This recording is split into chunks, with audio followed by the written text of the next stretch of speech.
Okay, greetings, brothers and sisters. This is, to me, going to be a really epic video for a lot of reasons. Lots of kind of bombshell stuff to get to. There's a lot of explosions around the Trump stuff that he's done. Today's Thursday, January 23rd. The pardons and some of the BS that goes along with that on both sides. And then a bombshell story about Joe Biden, sort of to wrap that up, from Mike Johnson and some other things. Like just a lot of, I've probably 10 YouTube tabs open and some things I got from the TV. And just in terms of news and things like that, this is like a big video. A lot of interesting, mostly political, but then falling into the apocalypse. And so I just want to start off by saying my spiritual life since 2025 has advanced dramatically. My meditations are really deep, and the connectivity there, and just a lot of there's just a lot of, I don't want to say growth, but energy there. And so I've talked about that some.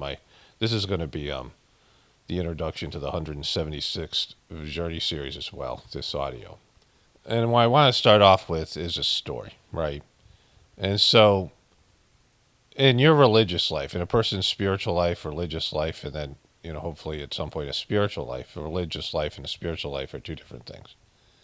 A spirit has to do with you and having direct contact with the divinity within you. A religious life is your religion, your community, and the organization of the religion, and that relationship with the organization that facilitates, it's supposed to facilitate, but acts as a middleman between you and God, right? And so when your religion and your parents, and if your parents practice Christianity, would be the main one for most of us, but for other countries it's whatever it is, right? Whatever their religion is. And you grow up in a tribe, and your people, the people that you are born to, have some sort of spiritual beliefs. Even if they're atheists, they have some approach to God, right? There is no God is an approach to God. Like there's, denialism of God, the existence of God is an approach. So everyone, has this, some sort of, you can think back to when you were a kid, because it's important. Your childhood, when you're a blank slate, right? You've brought in some samskaras and some personality traits, but you're a blank slate, and you're going to be trained and told what life is about. And some of that's going to have to do with God, right? Your parents and the community you belong to, the school system, the country, now with the internet, whatever it is, whether it's sitting around a campfire as some tribe or some village or something, and being told about God or whatever, spiritual beliefs, your religion, you're told things.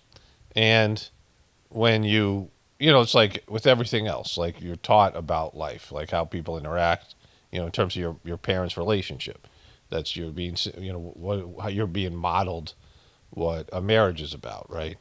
And so mostly from your parents, and now, of course, with the internet, everything's the internet, right? Different times you would learn about sex. If you grew up on a farm, you'd see animals mating, and you would understand that that's how life was created, right?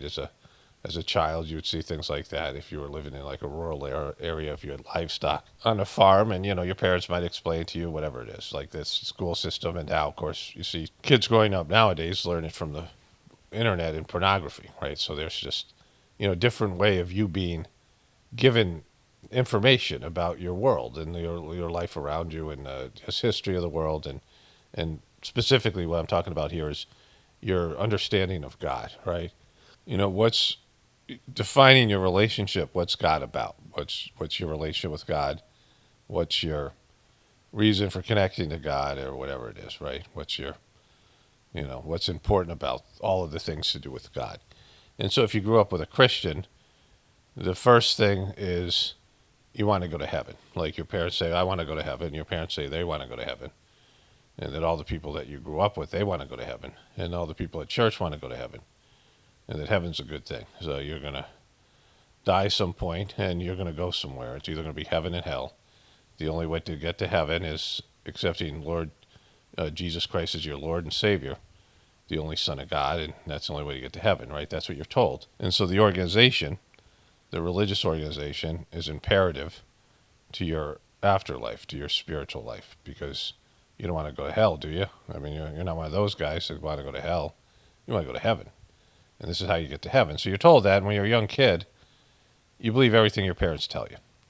When you're small, you don't even know. Like, there's no sense of even people lying. Like, you don't even understand that. When you're 0 to 5 years old, 6 years old, 7 years old.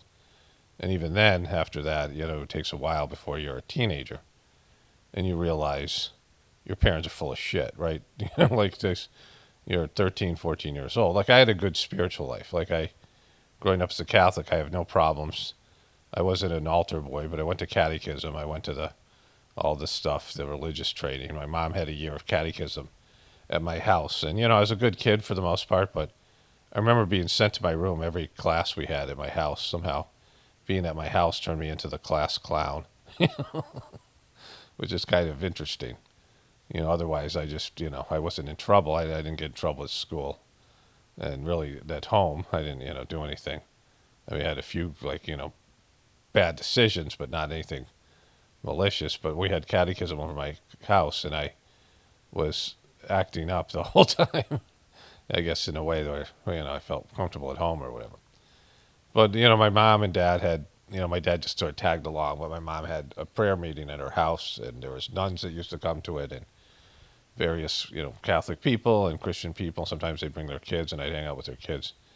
And I eventually, when I was like 12, 13, I went with my mom to some of these events. We went to some charismatic retreats and things, and I felt the presence of God. I felt God in church sometimes, and I had a relationship with God, like, whatever it was. And I was a Catholic, a Christian, and, it was facilitated by the religion. But I caught my parents lying, specifically to do with the prayer meetings, which was, and I started to see these people. You get older, you're getting to your 10, 11 years old, you start seeing through your parents. They're no longer, these, I mean, the veil of the, the illusion that you have when you're a little kid about your parents is gone. And sometimes it happens earlier if your parents are particular pieces of shit, right?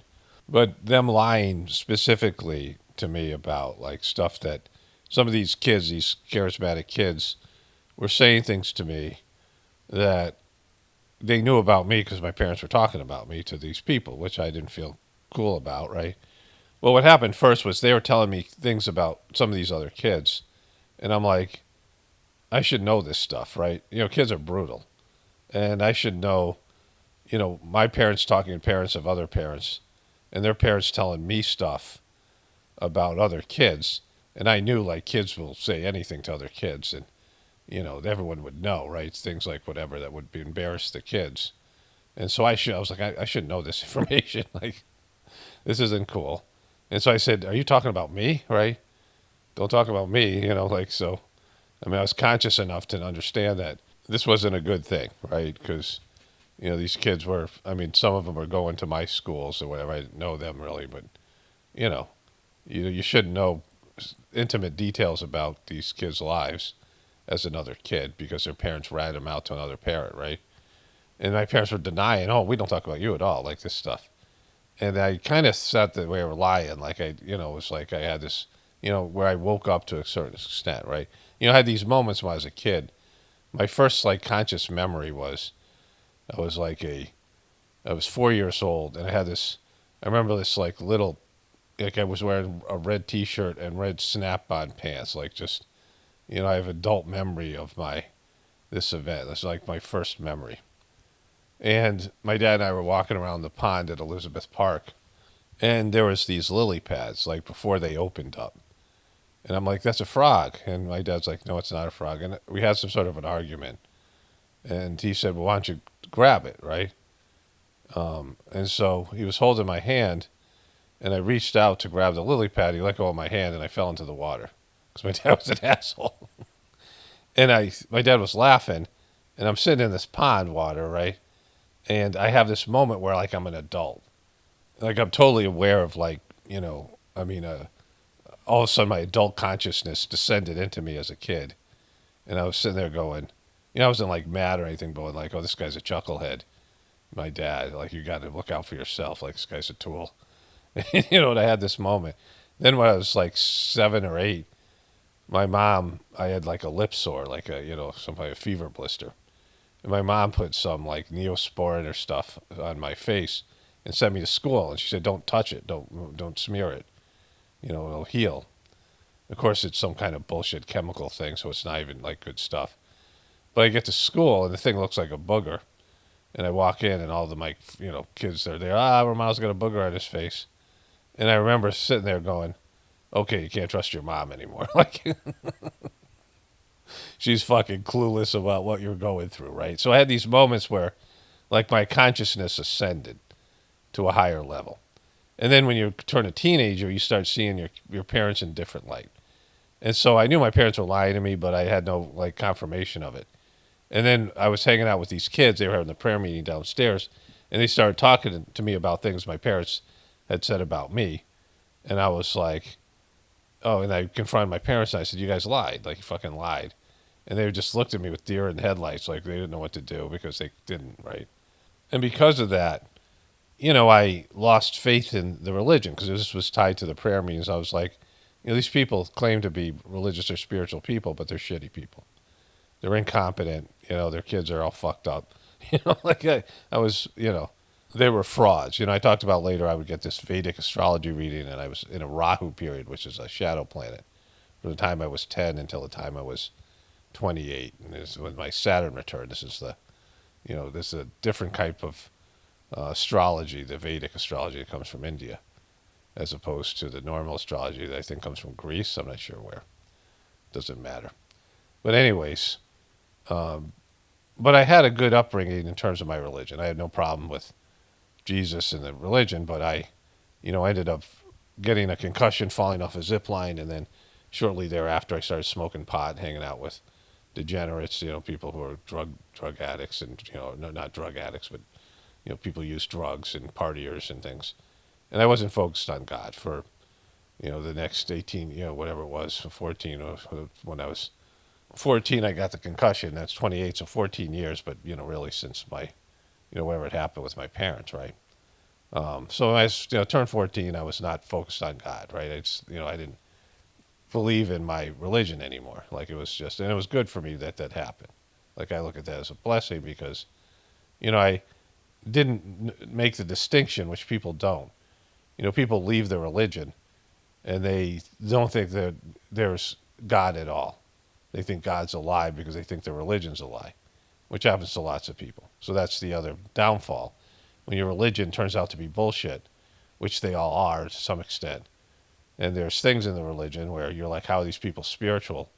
And you judge the religion by the people that are in it, which, because there's plenty of people that suck, that's a problem. And you got to separate people who say they're religious or are partly religious, but they also have these deviant tendencies, negative tendencies, especially people who are leading the religion, right? If you're thinking, well, the Pope's a piece of shit, or any of these TV evangelists that turn out to be, deviant, deviants or whatever it is, they get busted with, depraved behaviors, and you're like, well, these people are claim they're from God, and these people are worse.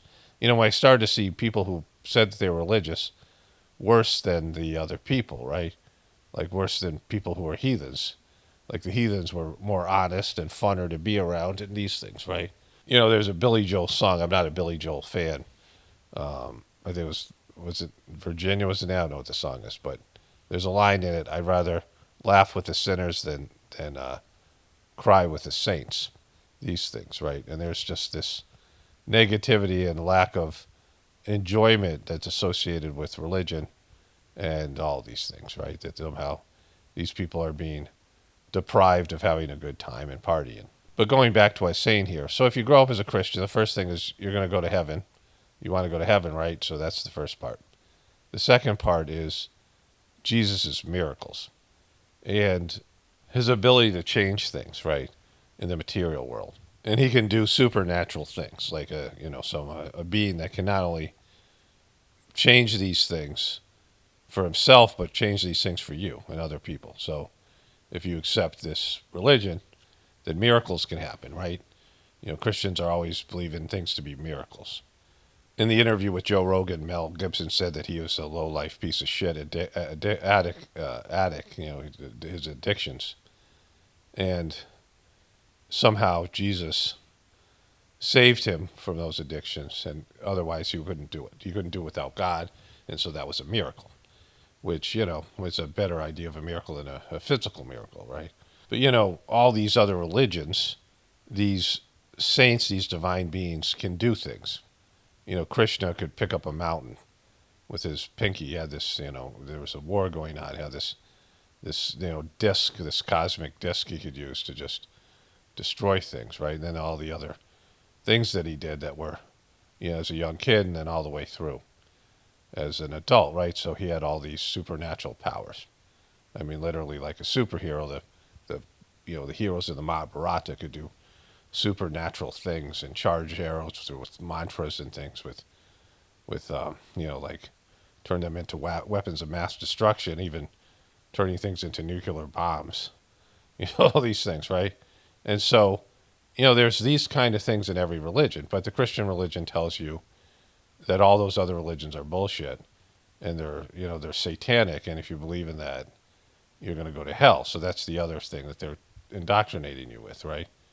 And, it becomes this idea with religions, my master, my savior is better than your savior. Like my dad can beat up your dad, right? This kind of thing. My guy's more powerful than your guy. And it's an unfortunate thing because all these souls work together. Like their souls, they incarnate together over and over again, these divine beings. And they come in and they work to try to elevate humanity. So they play different roles. They have different, they participate in different ways. And if they're not incarnated together, their souls are here working together, right? They're part of the same team. They have one goal is to connect people to the divinity within them and elevate them to a higher level. But your religions, which are material power-based groups, don't want you to know that, right? Don't want you to know that all these stories are your stories. Like it's the history of humanity interacting with higher developed souls and saints. Like one of the good things about the Hindu religion, the Indian people, when they say namaste and pranams, they're two different things.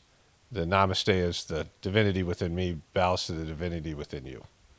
They recognize that there's divinity within you. That's why they have this hospitality that when you come over to their country, they want you to eat dinner with them and stay at their house because it's a part of their culture. And again, it's their culture's being degraded like everything else. And there's lots of issues with India, but this is the basis of their culture. That when a foreigner would come to their country, they would recognize the foreigner's soul and think that there was a great honor to have that soul, that divinity that was within you, that potential saint, over at their house, right? And so they were really, their hospitality and things is it comes from a very spiritual place, right? And recognizing that everyone has spirituality and a soul within them. They have a deeper relationship with the soul there because it was discovered, the idea of the Atman, some hundreds of thousands of years ago, right? And so years later, so understand that all these religions, I'm using Christianity as an example because this is what most of us grew up with. But whatever you grew up with as a religion, there's things that are important. What are important? Miracles are important.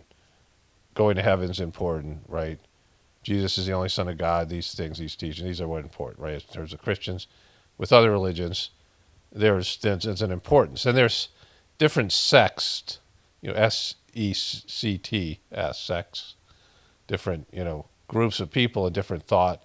Of course, there's different branches of the Christian religion, each focusing, like there's these people in, I think, Kentucky and West Virginia that think that the way to get to Jesus is to dance around with venomous snakes, right? Like, so there's all these deviant aspects of the religion. And you grow up with whatever you grow up with. And then, you put importance on different things, right? This guy is a spiritual person because he can do miracles. But in the ancient yogic tradition, miracles is one of the first things that you can do because it involves material life. And this is what I want to make a distinction here. That's something that makes your life better materially isn't spiritual. And, Jesus was a social reformer. Jesus was, interested in helping the poor and helping to, he was political in some ways. He wasn't purely spiritual. He was a social reformer. He was a social advocate. He did things to, going against the powers that be. That's part of the reason he was crucified, because he wasn't purely talking about God. He was talking about changing the system, changing the government, changing the powers that be, the Pharisees, the corruption. He was, these things, anti-corruption, these, various ways. You guys who are Christian know the teachings better than I do. But he was, in some ways, like Gandhi was a social reformer. Gandhi is considered a spiritual person by people, but he really wasn't. He really didn't talk about connecting to God.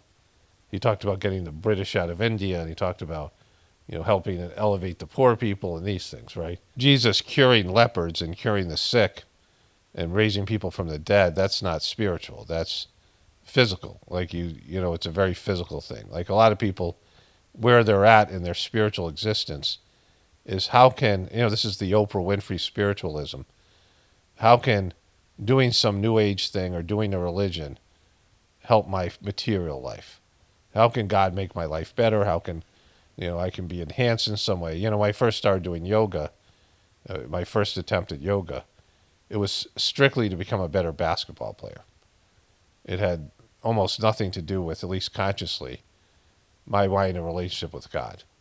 So I did some hatha yoga, and I did some meditating and things, but like people who meditate so they can be killers in corporate world, corporate killers, and make lots of money, or they can be better at, sports or whatever it might be, better at, their, whatever there is. They meditate so they can relieve their stress and lose weight. Like there's physical, material reasons for doing spiritual things. And it's exactly the opposite, right? That your material life's here to benefit your path of your soul. So people can't hear that shit. So you have to be told, oh, this is going to help you out, like in your life. Like if you tell somebody it's going to help their soul's path, they're like, I don't give a shit about that, right? I mean, most people don't. Like most people have to be told, how is this going to benefit me right fucking now in my life? How is your God, how is your religion going to help me right now? And so there might be charity given to you, right? You might have, doing good works for you, but it's all material. It's material charity. It's about alleviating some of your suffering, alleviating some of your, your material burden. And that's not spiritual at all. That's sacrificing your spiritual life or using your soul, the path of your spiritual, your spiritual journey gets put on hold, and you do spiritual things so that your physical life can get better, and that it'll enhance your material experience.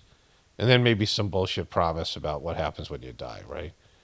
But real spirit. So when I came into the Sajmark system, the teachings of the system were like, well, miracles are stupid. Like, anybody can learn to do miracles, but you're going against the will of God. You're taking your spiritual powers and you're changing something that God wanted to happen because you didn't want to suffer or somebody else didn't want to suffer. So miracles go against God's will. Unless, the only reason to have the power of doing miracles, manifesting reality, which we all can do. But when you become a spiritual person, you're higher up on you've advanced in some way. You can manifest things. If your third eye opens, this powerful chakra, you can change things in the physical world. But you only can do that if God says, I need you to change this. I need you to rewrite this one part of this story. Like you would have to get orders from God. You can't do it on your own and just start, manifesting things for your personal benefit or for other people to show off. You can't do that. Like that's like forbidden. Like it's the word you've betrayed. God gives you a gift, and you use it for your own benefit instead of using it for its purpose, right?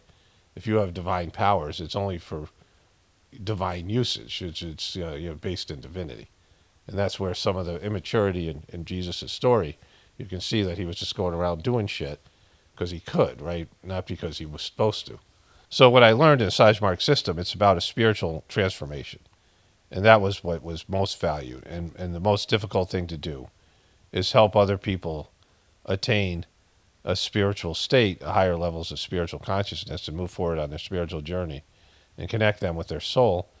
Because one, they don't want it. Like, people don't fucking want that shit. They don't really want it. They say they want it, but when they realize what it is, it's not that great. Like, it doesn't, it's not like something that appeals to the ego, right? Your ego wants certain things. You want certain things. Like, if you think about what I want with my life, I want success. I want, a good romantic relationship, good marriage, whatever it is. Like, you have your own. I mean, I'm just throwing those out examples. You have whatever you think is important to you. Like, right now, if you had 3 wishes, what would they be? Like, these kind of things, right? What were the things that you would want? More money, more, fame, whatever, people want, right? And none of those things are, oh, I really want to suffer so my soul can prosper and move forward on a spiritual path. Nobody fucking says that ever, right? If you ask people, the majority of people, and they say, what about this? What about you would have difficulties in your material life, which would help your spiritual journey? You would have things that you would have to go through to clean out things that were negative and blocking your spiritual path. You'd have to endure suffering so that your soul can go further. How many people would take that fucking deal, right? No religion says that, but that's what the Sajmark system says to you. You benefit from meditation in the beginning. They don't drop that on you in like the first, time you try it, right? Because nobody would fucking do it, right? Nobody would say, oh, I want the real thing, even if I want God, even if I have to suffer to have God, right? And so, there was a time in the tradition of the Sajmark system, the first master of the system, and he had passed away, and he intercommuned with Babaji, the second guy. And he said, in the time of my life to the time of your life, people who were interested in spirituality, there are some saint high-level souls in India specifically, but, other places, and they all wanted liberation. They wanted what's called mukti, and that's what people consider heaven in Christianity, where you're free from your earthly bondage, and you're not forced to reincarnate over and over again. And so that's an easily attainable thing if you're a spiritual person, but practically nobody does it because people actually want to come back in the next life. Almost everybody does, even if they don't believe in future lives. They don't want to leave. They want to play this video game over and over again. They're stuck in it and they don't even know it, right? They don't really want to be liberated. But he said, there was some people that wanted to be liberated when I was alive, but now people just want a little bit of peace, like a little bit of peace, like a little, some just away from the chaos of the world. The whole, the world isn't chaotic, but it's, the bullshit, creation of humanity, right? And so that's interesting. Like, there's been people have devolved in such a capacity, and that was, the early 1900s. And now with computers and all these things, I mean, most people don't want anything to do with God in the true sense of the relationship. They want nothing to do with their soul. They just want to live whatever bullshit lives they're living that's making them miserable, and they want to continue going in that direction, even though they're clearly unhappy, and and that's their religious life as well, right? But anyway, so I came into this system, the Sajmark system, and I wanted to give a story about like how that would work, right? So in 2005, I went to see Master Charji. This was, when he was, his last trip to America would be 2008. And so his health was declining. He would die in 2000. And my wife just texted me and said, heaven is spelled wrong. I made a video where somehow I misspelled heaven. I just got texted that. He died in 2014, the end, really 2015, December 2014, December 20th. So 10 days before 2015. And so this was back in 2005, so 10 years before his death. And his health was starting to decline. And my family and I had a series of projects, right? And so I had written a book called My Friend Within. And I had written a book called, it was a counseling book. that was the beginning. It was Shruti counseling. I had this spiritual experience, which became Pockets of the Future. Pockets of the Future was, I had this, divine inspiration, this visionary type of, Shruti is a, a download of spiritual information. And so this thing that became Pockets of the Future started off as Shruti counseling, and I had a book. I was working with sex offenders, and my ex was a survivor of sexual abuse, and so I wrote a book about transforming abuse because it was, up for me. And the book is kind of good. Like I would have to rewrite it, but it has a lot of good stuff in it. But it didn't take, so I went to the next phase, which was Pockets of the Future. Like it was, and I learned a lot of things were valuable for me to do the next phase, right? And which eventually became these videos.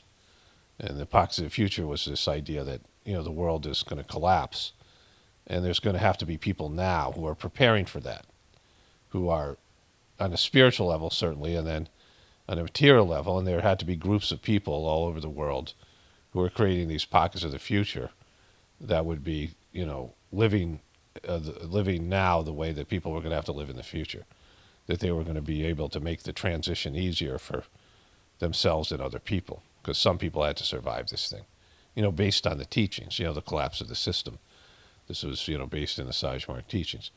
But anyways, I had this workbook I wrote. I had My Friend Within, which is, I'll put those pictures up here. I just did a video showing those pictures, but that's my favorite book out of all these projects.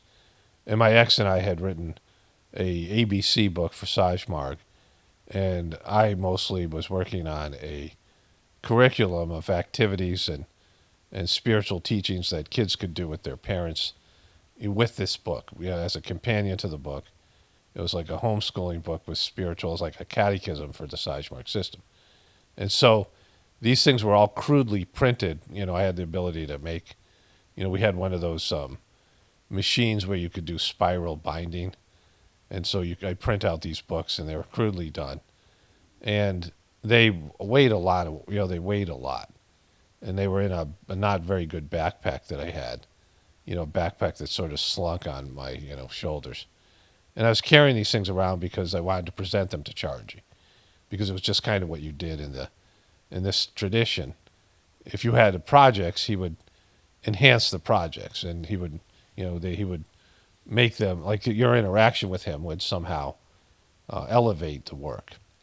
And so I knew I had to go see him. People wanted to be around him, so, but it was, for me, I would only see him if I needed to.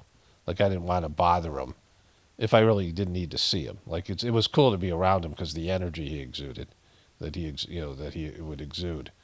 But I had realized years ago when I took my first trip to India, like I was just in a miserable state. I was going through what was, they can term cleaning.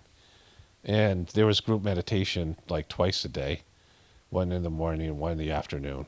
And later on it would be 3 times a day at the ashram. And I just couldn't meditate anymore. Like it was so restless and miserable. And so I skipped group meditation, and I went for a walk. And if Chargy didn't give the group meditation, there's this transmission and cleaning, he would use that time to walk around the ashram, because if he came out, everyone would follow him. He'd have hundreds of people walking around with him, and it was weird. And, he didn't mind it because he didn't like being alone, but, it felt kind of strange to me. Like they would just be standing, like staring at him, watching what he was doing. And he'd walk around the ashram. So he'd give these group meditations, and he'd go out and attend to things, interact with people and do things around the ashram that he had to do. The ashram was just being built. It was in its early stages. Like they didn't have a big meditation hall, all the things that they would build later. It became this paradise. Like when we were there, it was like botanical gardens and a beautiful place. But back then it was just raw. And I'm walking around and I see him. And I didn't know he did this thing, that he would go out during group meditation, because everyone would go try to find him instead of being in meditation, because people are sucky like that, right? So like it was, he didn't publicize it, because that was the whole point, that he would have some freedom of, movement without people hoarding around him. And so I went up and sat there, and he immediately turned his attention on me. There was like 5 or 6 other people. And there was a girl I knew from Canada, like a woman who's, we had a few interactions later on, and I've talked about this story in the Journey series. It's not, it's a small story about her wanting to go see Chargy, but she was there, and she asked him about the importance of French and the French language, like she was French Canadian. He said, well, they'll be important. He said, and he turned my attention to me, and he didn't say it directly to me, but he was obviously talking about me. As long as they don't do what the Americans are doing, like, and I could feel him working on me, like I could feel him cleaning me. This is before I was made a preceptor. Like I started to feel better because I was just restless and miserable. And he said, like as long as they don't do stupid things with nuclear bombs, and he started talking about the arrogance of Americans. I knew he was talking about me, personally, because it was, I mean, I was the only American there. He wasn't looking at me, but I knew I could feel the work being done. But I felt work. It felt good, like I was being cleaned. I felt better after the interaction. And, he got up and left, and I was like, oh, wow, that was interesting. That I chose to do this, and I ended up sitting there. Later I'd hear this story where there were these women who were all allowed in, and they were from different countries, different parts of India. They didn't know each other. And they were allowed into the master's quarters. I'll talk about that in a bit. And they were all sitting together. It was like 20 of them, like 15, 20 of them. And Chargy came up, and he just talked to them about dealing with loss and suffering and death of loved ones and death of children and these things. And it was like this profound talk that he gave to these women, and they walked away. And the women started talking to each other, and they all realized all of them had lost a child. And they just all had showed up at that specific time for this specific work that was done. They all had grieved and suffered in these things, right? And so, there's things like that are, to me, way more important than promises of heaven or miracles. These are spiritual transformation where you're helped, things are removed from your system, and you get a deeper connection to the divinity within you. But anyway, so I'm sitting at this Master's Kaiser's, this gate. There's this brick building. It's hot as shit. It's India. So, and there's all these people that sit around the gate. Now, Chargy had some people who could just go in anytime they wanted. Like they could just walk in there. There was security. There was, I don't know if these were paid security. At gatherings, it usually was volunteers. Like I did this job. That was that, the story about this French woman was this Canadian woman. She was sitting outside, the master they had this room at the ashram in Atlanta, and I was, working security there, like whatever. Like I don't want to call it, whatever, like in the mildest term. And she starts to meditate, and I knew that Babaji had said that he didn't like people meditating around him because they would take his energy when he wasn't prepared to give it. So people weren't allowed to meditate when he was sitting there unless he was giving group meditation, because he would steal their energy. He called them bloodsuckers. People who would meditate and feed off his energy when he wasn't prepared to give them the transmission, right? And it would drain him. And I said this to the woman. And she goes, well, I'm going to do it anyway. I'm like, all right, go in there and see Chargy and ask him. So I opened the door and let her in, and she went, and Chargy confirmed what I said, because, like, I know what the fuck I'm talking about. And she said, you were right. He said the exact same thing. I'm like, yeah, of course you did, because I didn't fucking make that up. Why would I make that up? You think I just fucking didn't want you to meditate? Like I just... But anyway, she was there at that other thing, and then years later I saw her at the, ashram. But these people would sit at the gate, and they made a decision right after this time in 2005 to put women at the gate instead of men, and the women were spiritual. There was these Indian women, they looked like saints. They were just really spiritual. They were really like, higher developed souls. And that was important. But they like sort of, instead of making it like a hostile situation where people are trying to get in and they're being, they weren't able to get in to see, because everyone wanted to see the master. Everyone just wanted to spend time with Chargy. But there's people who could just walk right in. And then there are people who, did work, like they're preceptors in charge or something of one country or another. And they were older, people that had personal relationship with Chargy, even before he was master of the system. And they were, also, they would be let in whenever they wanted to go in, but they wouldn't hang out. Like there's some people just go in there, and they would come to India, and they'd spend 14 days sitting in the cottage. Chargy had this nice cottage, where he would come out and interact with people. And then he had these gardens, like a little area where he'd sit with people. He'd let them in, and he'd, do spiritual work on them. And sometimes he'd come out, walk around the ashram, and everyone would follow him around. but all these people are sitting there wanting to get in. And it's a crowded time. Like, I'm not sure what's going on, but there was maybe 50 to 100 people sitting outside the gate, all wanting to get in. And, I could see that Chargie's health was declining. And I knew I was going to get angry because, like, I would get frustrated. And I was like, I'm just not going to let that happen. Like, I'm not going to get pissed off. I'm not going to, let this get to me. And I sat in front of his gate for, like, 3 days. And it's hot. And I got this fucking backpack. And I'm just like, I'm not breaking. I'm not fucking getting mad. Like, I'm just, I'm going to stay grateful. I'm going to fucking, stay positive. I know this is some bullshit thing I have to go through to get in there. Like, I'm not going to fucking have bad thoughts and get, whatever it is. And the sun's getting to me. It's getting hot. And, like, fucking, I'm sitting there with my backpack, and I'm like, and my mind starts to go south, right? And I start to get irritated and frustrated. Like, it's just, I mean, it was part of how I was, my whole life, but specifically to do with things like this. And I know, like, this is cleaning, and I don't want to submit to it. Like, I just want to go in and have a positive interaction with them. I want to show them these books. I want to talk about these projects, and I want to, just, put it in front of the divine master, the master within him, right? The divinity within him, and just, let it, be whatever it's supposed. I'm supposed to do this thing. I got to do it.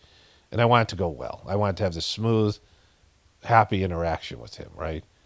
This might be the last time I see him. I mean, he would fall on terrible health. Like, his health would totally decline over the next 10 years. And that was already happening. He was, he didn't travel. He ended up getting 2 kinds of cancer. He's had all these, he couldn't see, went basically blind. I mean, he just, he just fell on, he had trouble breathing. He had respiratory issues. I mean, just his whole body fell apart. Like, he had this tremendous, horrible pain in his legs and things. Just, he really suffered. And so I'm like, want this positive interaction. Like, I just, I want to express my gratitude and, all these things. And so, but it just, I just start getting angry. I'm like seething with anger and frustration. I'm like, fuck this. I'm started waiting for this fucking bullshit. Right. So I storm off. And there was a little cafeteria, like an outdoor cafe, and you could get chai and snacks and things there. And so I was just like, fuck this, I'm done. I'm not doing this. I grabbed my backpack, it was like, with the books in it, was like carrying a fucking bowling ball around, right?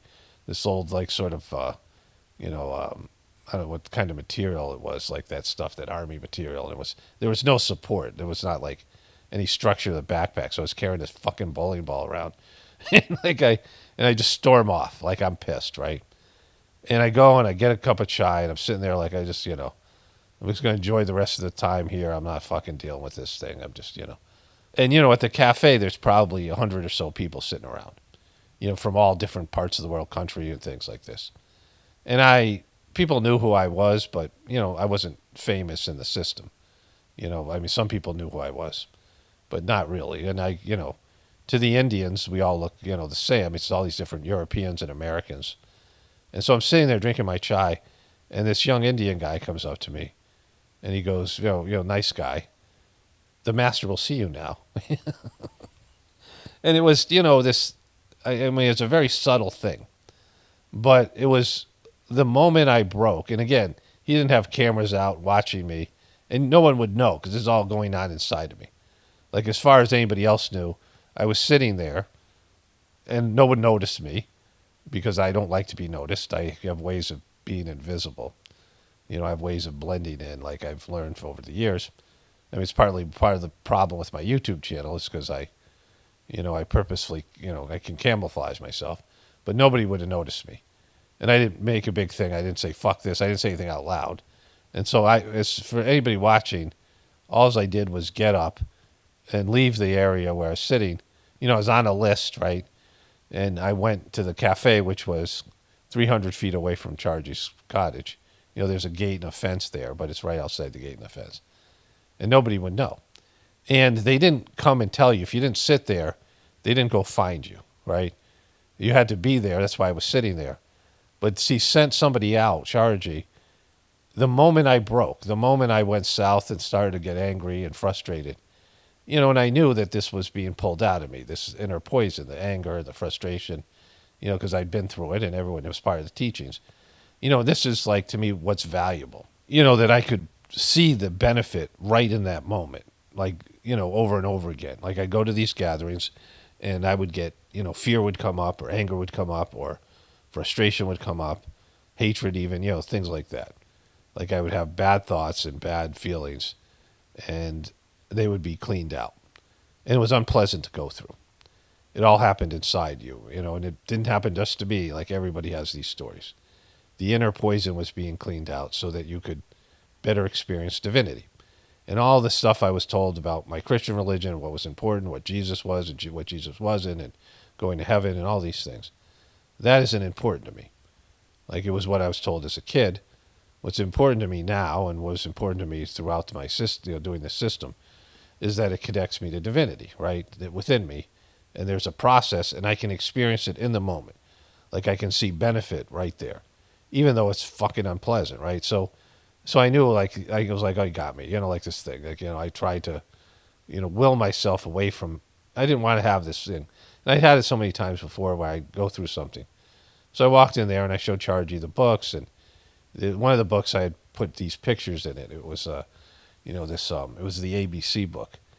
And he saw pictures of him and his kids, some of his grandkids, and some of the pictures that were used. Because I didn't have, eventually there was going to be artwork where the pictures were. And so he was talking about it. He was like, oh, this, he was like looking at the stuff, and he blessed all the things, eventually. I mean, I already had the Shruti and the spiritual experience, so it was already divinized, and this thing that I'm doing now, Pockets of the Future, is part of it. And so, that thing happened. But that wasn't important. Like, getting these projects in front of them, which was my goal, which had to happen, was, important. But what was really important was that some of this stuff was cleaned out of me, right? And just the way that it happened. And it was part of a plan, right? Like, I was going to sit there in the hot sun, lugging around this backpack. And at some point, my arrogance and my anger and my, fuck you guys thing was going to come up, right? Like, my fuck you guys thing is just always there. Fuck all y'all. It's just, that's just a part of my internal world. At some point, I'm going to say that. Like, at some point, if I get pushed, it's going to be fuck all y'all. Like, it's just, if I feel good about saying it right now. Like, it's just in there, right? It's a, part of my ego. I don't need you guys, whatever it is, right? And so, I knew, but I didn't want that to come out. Like, I knew it was inside of me. I knew it was there, and it had come out before, like, just frustration, anger, and, I'm too good for this thing or whatever it might be. Why do I have to sit here and suffer in such a way for something that, doesn't important to me or whatever. But, I was trying to avoid this inner, whatever it is, this egotism, this part of me that's not, that's needs to be tamed. And, as soon as that, I'm trying to get into the cottage, and the price I had to pay was, I wasn't going to have some, like, kumbaya moment where it was going to be nice and joyful and, just pleasant. Like, I had to go through this cleaning process. Like, I had to leave something behind, right? Like, I had, there's a payment I had to do to get in there. And that payment was, me breaking, getting anger. Like, my emotions overwhelm me. And then the moment I did that, some guy shows up and goes, hey, okay, Master, I'll see you now. Like, so it's a subtle thing, and I couldn't describe it in any other way. But it's a beautiful thing, and I've experienced this over and over again doing this system, where I had to endure something unpleasant, where things that I don't, that were inside of me that I don't really want to deal with had to be pulled out and brought to my consciousness, and then they were removed or lessened, and then after that, spirituality, like, my spiritual life and my meditations and my connection to God was enhanced. And it's not something that is, I would normally say to people who are, potential doers of the system, the gratefulness meditation that we do, because no one wants to hear that shit. Like, people don't go into that. That's why they have to promise you shit. They have to promise you shit that appeals to your ego. They have to give you reasons to do something. Sometimes, I've had this in my life over and over again, where my ego wanted something, and therefore I participated in something, but when everything shook out, it was about something else entirely. that I started off because I wanted something egotistically that I wasn't going to get. But there was some sort of self-delusion, or God, let me believe something that wasn't true, so that I would go do something that would have a measurable benefit that was much better, but I could accept it for what it was. Like if it said, you're going to do this thing because of this reason, I'm like, yeah, I don't want to do that. Why would I wouldn't do that, right? And so sometimes your ego has to believe something so that you can, almost trick yourself or be tricked into doing something that's for your spiritual benefit, because you won't submit to it on its merits of its own. It's, whatever the real thing is, right? And it's, that's like kind of a true miracle, having experienced it over and over again. It's the miracle of inner transformation, which again, this is, it's the real thing. It's why your soul chose to incarnate. It's why you're here. And most people can't see it or understand it. It's not just to hedonistically enjoy your life and, be happy and enjoy these other things. People have this in their lives where you go someplace, you move someplace. Maybe you move someplace to be with a romantic relationship or a job or something like this. And the job falls through, the romantic relationship falls through, and then something else happens. Like the job falls through, but you meet somebody. Or the romantic relationship falls through, but you end up going back to school, or, something happens where you had to, the reason that you thought you were doing this thing changes to something else. Because, you had to be lured into something that was beneficial to you that your ego wouldn't submit to, which is, really a big problem with human beings, because human beings don't want to do what their soul has intended for them to do here, right? People don't want to submit, their egos don't want to submit to why their soul has chosen to incarnate in the first place. Anyways, so I thought I would share that, and let's get into the other stuff I want to cover here. Before we do that, let me just add this. And so, the rest of the trip, after I did the books, Chargy traveled to this school, and there was a bunch of European people with me. No Americans, but they were like all the white people were traveling together. And we kind of were hanging out, but I didn't really. There was one guy I met on the plane. He was a French guy who taught French in England. He was a teacher in England. Didn't like France, and he had been burned all over his body. There was these shared bathrooms. I walk in the bathroom, and he was covered in burns. He said, "I'm sorry, I didn't." He apologized for me having to see it, right? It was one of these things. He was a nice guy, but his first trip to India, and he was struggling a little bit. He was going through cleaning. But the rest of the people were kind of obnoxious, these Europeans, and I could tell they were looking down at me because I was American or whatever it is. And so we were traveling back from this thing, and we stopped at a restaurant. And it was kind of a nicer restaurant in India. And all of us who were the white, Europeans and American, I was the lone American, were sitting there. And, Chargy had a group of people that he was with. We were traveling with him, but not with him, right? Our bus was going with them. And they sat me in front. And I was, taller than most of the people, but I think they just were let's stick the American up there with the driver, which I was totally happy about because I didn't want to deal with these people.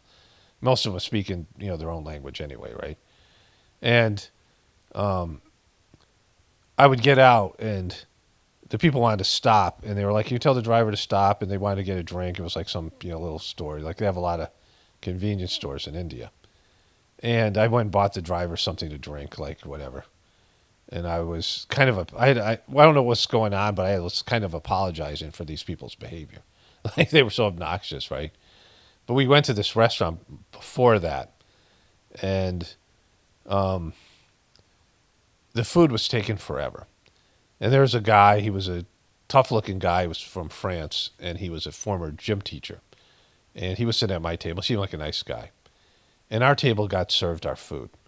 And there's a guy who was the head of the French, he was a head French preceptor. I didn't know at the time, he was just arrogant. And he was frustrated about the service, and they were complaining.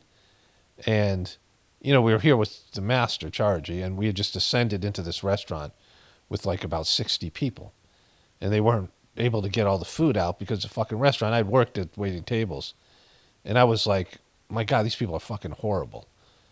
Just entitled and just bratty and just whatever. Even with I was always kind of irritated. I have a sense of, and I was not, it was post gathering, so I was feeling good. Like after a gathering, you just feel great. And these people were obnoxious, and like I'd heard things, but I didn't know.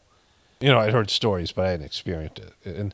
And so we're sitting there eating, and the guy was sitting like maybe across from me, the gym teacher guy, and this French guy who's in charge of his country as a preceptor takes the gym teacher's food and say, "I ordered that.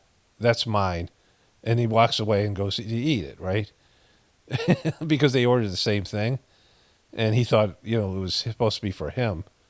And I'm like I don't get this that much.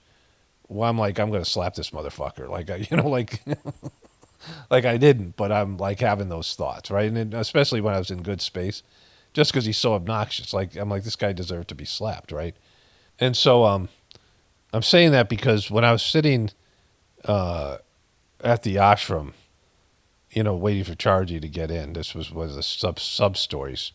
This tall French guy, who's probably like 6'7", 6'5", 6'6", 6'7", something like this, was there's a guy who looked like Steve Nash, and he was at my first gathering in 1995, so 10 years earlier. And this guy was kind of obnoxious, but he was good to me. We had he helped me get in to see Chargy when I first was there, and whatever. Like he did secretarial work. He stayed there for like 6-8 months, and he was back there. He eventually lived there with his family. And I didn't recognize him because he had longer hair. He looked like the basketball player Steve Nash. And he was supposed to go in and see Chargy, and he was at the gate, and he was pushing the gate, and there's these small Indian security guards, and they're pushing back. And this tall guy comes in and says, and there's a guy who comes out like a senior person, who's around Chargy, and said, "Please don't do this," right? They're trying to force their way, like trying to bum rush the fucking gate. And I'm sitting there going, I'm sitting in the heat with my books and my fucking thing going, holy shit. And this tall guy comes out who, I had a sense that he was somebody, that was important in the mission in France. And he comes out and is like, "This is racist. You won't let him in. He's French and white, and you won't let him in. You're all racist." And the guy's like, "Please, Jesus Christ, this is, everyone here is waiting. Like, there's all these people from all over the world. And you're like, you think you're the only people we're trying to exclude here?" Chargy's like, physical issues, and they're trying to force their way fucking in through this gate, right? And like this is what I'm talking about. There's something that is pulled out of you, like it's there for a reason, right? Like you're like it's in the ancient times, you would try to get into these ashrams and these monks or whatever it is, and various countries did this. Various religious traditions or kung fu or whatever it might be. And you wanted to be a part of what's going on inside. And they would hurl shit at you. They would throw rotten vegetables and shit and call you names, and you'd sit outside. You see that like they did this hazing that they did in the Fight Club movie, right? Like the guy Meatloaf was out there, and he had like man boobs, and Brad Pitt and these other people are yelling at him like, "You're fat, you're ugly, and your tits are too big," right? Like I think that's the exact quote. And and they were sitting on the porch trying to get into this house, this broken down house, right? But like that's how it used to be in these ashrams and things. Like you had to go through something, like a hazing, like you do in a fraternity. Like you had to suffer to get into the thing, right? Because it had to have value. In Sajmark's system, it wasn't like that. Like there was no material, ritualistic aspect to it. But it happened inside of yourself, right? Like there had to be purification. And there was a woman who was really a fear-based woman. She was one of the senior preceptors. Her husband was kind of important in the original, meditation place that I did, when I started in Massachusetts. And she was in India my first trip. And like I'd seen her being very fearful and tight, and I think she had OCD and things. And she said when she first traveled to India with her husband, she was like freaking out and like, we got to go home. Like, I can't be here. It's like totally strange. And she was outside Babaji's house, the second master of the system. And she's sitting there going, let's leave, let's go. I don't want to be here. She's freaking out. And she walks into Babaji's house, and it's like she walked through a sieve, like a filter. And something heavy was left behind her. Like she just walked through. It wasn't allowed in, right? And she said, it was so profound. I turned around to see that. I was thinking there's going to be like this heavy like grossness that I was leaving behind or whatever. And then she realized, well, there must be something to this because, something had to be removed, like some, darkness within her, right?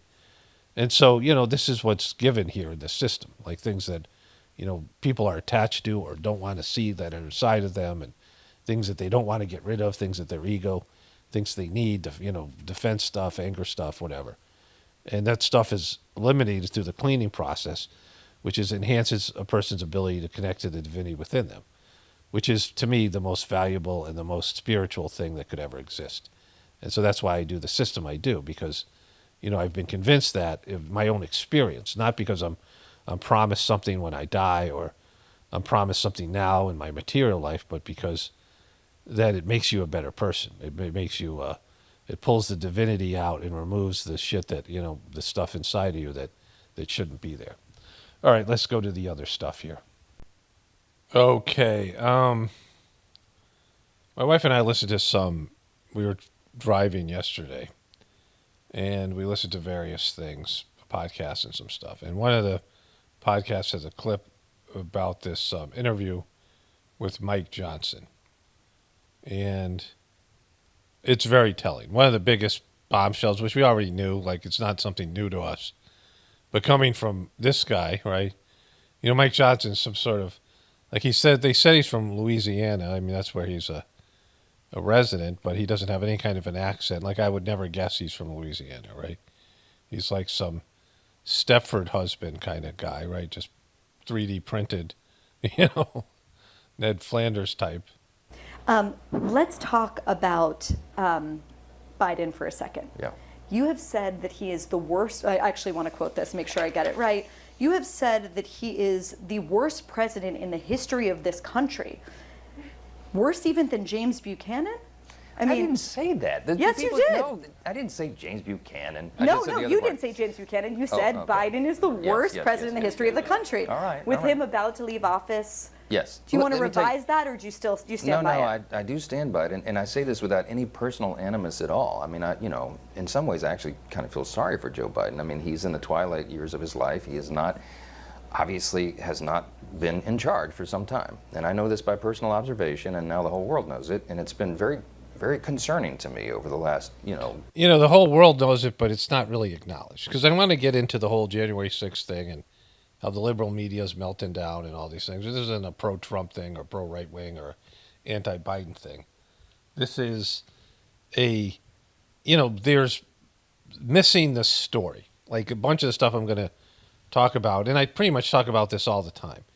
It's missing the real story. Even the introduction when I talked about religion and, your indoctrination into a religion and what you're told is important, right? When I talk about how Jesus' teaching of the kingdom of heaven the kingdom of heaven is within, the divinity is within you. It's really important, but that's not what they focus on, right? And so something huge happened when Biden was elected. And during the, the whole COVID thing and all that, which is, now COVID's 5 years old. Like we're entering into the beginning of COVID 5 years ago. It's 2025. In 2020, we were finding out that Kobe Bryant died in a helicopter accident, and then COVID was, Corona, as it was called then, was coming out. That's where we were 5 years ago, right? And a lot has happened in 5 years, and a lot's happening now, even more so. And Biden being elected, and the way that all went down, and all the rigging of the elections, from the Bernie Sanders thing to the, the primaries to the, endorsing someone who clearly had cognitive issues. I mean, I saw cognitive decline in Biden in 2019. I think everybody could see it, that was looking at it, and they ran him anyway. Year and a half since I've had this position. position. Can you tell us a story when you say personal observation? What well, kind of thing I mean, it's public now because the Wall Street Journal got it and put it on the front page. But January a year ago, almost exactly a year ago, I had been asked. I became speaker in October 2023. And there were all sorts of big national security concerns and everything going on. And I started requesting a meeting with the president because. So this was a year ago from now. So this was, whenever this was done, this was January of he's saying he became Speaker of the House in January of 2023, or October 2023, the following January, which would be 2024, so a year ago. No, I'm kind of old school. I'm a constitutional law guy. Speaker of the House should be able to talk to the president, especially in times of great national interest and calamity. But they wouldn't let me meet with him, and his staff kept giving me excuses. This went on for like 8 or 9 weeks. I'm sorry, Mr. Speaker, he doesn't have time. What are you talking about? I'm second in line of the presidency. He has time. I need to talk to him. Okay, so if the president and vice president die, he is in charge, right? So he's he would become president, and also he's running this, one of the biggest branches of. There's two branches: the senatorial and the Congress, right? The House of Representatives, and he's running that, like he's in charge of it. And so Biden needs his votes to pass legislation. Like he has to meet with this guy because he needs Republican votes because they have a majority. And so every president would have to meet with this guy, right? Whether it was Nancy Pelosi or whoever it was, like Trump had to meet with Nancy Pelosi. That's how you have to get things done. I can't say the classified parts, but we had some big national concerns at the time that I was losing sleep over. Finally, I just went to the Hill Press Corps and I said, the president is not being allowed to meet with the speaker. There's a problem. So they started putting pressure on him. Long story short, they finally relented. They invited me to the White House. I show up and I realize it's actually an ambush because it's not just me and the president. It's also Kamala Harris, Chuck Schumer, Hakeem, the CIA director, everybody. And then, so I walked in the Oval and, I know what this is. They're going to hotbox the speaker on Ukraine funding. That's what it was. So he's saying there, you probably know, but I'm just going to elaborate, that he was against spending more money for the Ukraine. Of course, he gave Biden the money at the end of it. And people were pissed at him, right? Marjorie Taylor Greene went off on him. Because, originally he was trying to stop the funding to Ukraine. It was a bullshit war. And, of course, we all know that for whatever. But he thought, they're going to gang up on him and all put pressure on him. So instead of meeting just with Joe Biden, there's all these people, all these heavy hitters, right? This is probably third week of January. We sit down, we're in the midst of it, and the whole conversation, and I'm going, we don't need to have this conversation. The president reaches over just like this. We're sitting right next to the fireplace in the Oval, and he grabs my arm and he says, the speaker and I just need a couple minutes together. Would y'all just leave us alone? And I looked up on the faces of some of the staff standing around the wall, and they're like, oh, no, he did it. So he called it. He's the commander-in-chief. So everybody leaves, and he and I are standing awkwardly in the middle of the Oval Office right over the rug by that coffee table. And I said, Mr. President, thanks for the moments. This is very important. I got some big national security things I need to talk to you about that I've heard, and I think you know, and what do we do? But first, real quickly, Mr. President, can I ask you a question? I cannot answer this from my constituents in Louisiana. Sir, why did you pause LNG exports to Europe? Like, I don't understand, liquefied natural gas is in great demand by our allies. Why would you do that? Because you understand, we just talked about Ukraine. You understand you're fueling Vladimir Putin's war machine because they got to get their gas from him, And he looks at me, stunned with this, and he said, I didn't do that. And I said, Mr. President, yes, you did. It was an executive order, 3 weeks ago. And he goes, no, I didn't do that. And he's arguing with me. I said, Mr. President. This is a holy fuck moment, right? Because this guy, again, this should have come out. I'm not sure when he did this interview, when this broke. But, this is a big deal, right?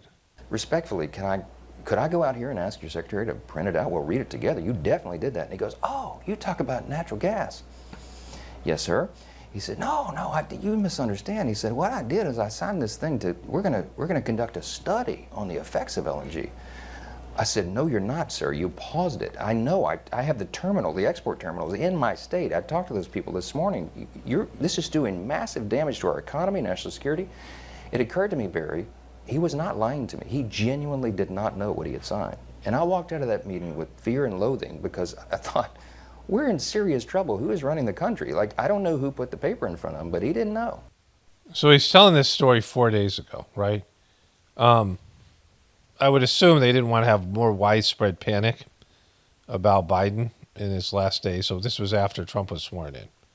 So this guy waited till, I guess, I don't know, he said it was broken by the Wall Street Journal. But he kept this story to himself. And it's going to go nowhere. Like this is being said, it's going to be maybe put out on Fox News. Peter Ducey put it up. That's the clip I showed you. You know, and it's not new to us. Like, I knew this guy was senile years ago. I knew they were handling him the whole time. I knew he didn't know what he was doing. You know, we all knew that. Like, he has been handled. But, you know, the implications of that, right? In terms of, well, first of all of us who are left-right paradigm people, we've been 100% validated. Because, you know, the right was kind of saying this, and even, you know, this guy waiting. Why wouldn't this guy say this immediately when it happened? I just had a meeting with the president, and he didn't fucking know he signed an executive order. He argued with me, and this is my story. I went in there, and all his handlers were bummed when he wanted to meet with me. They wouldn't let him meet with me.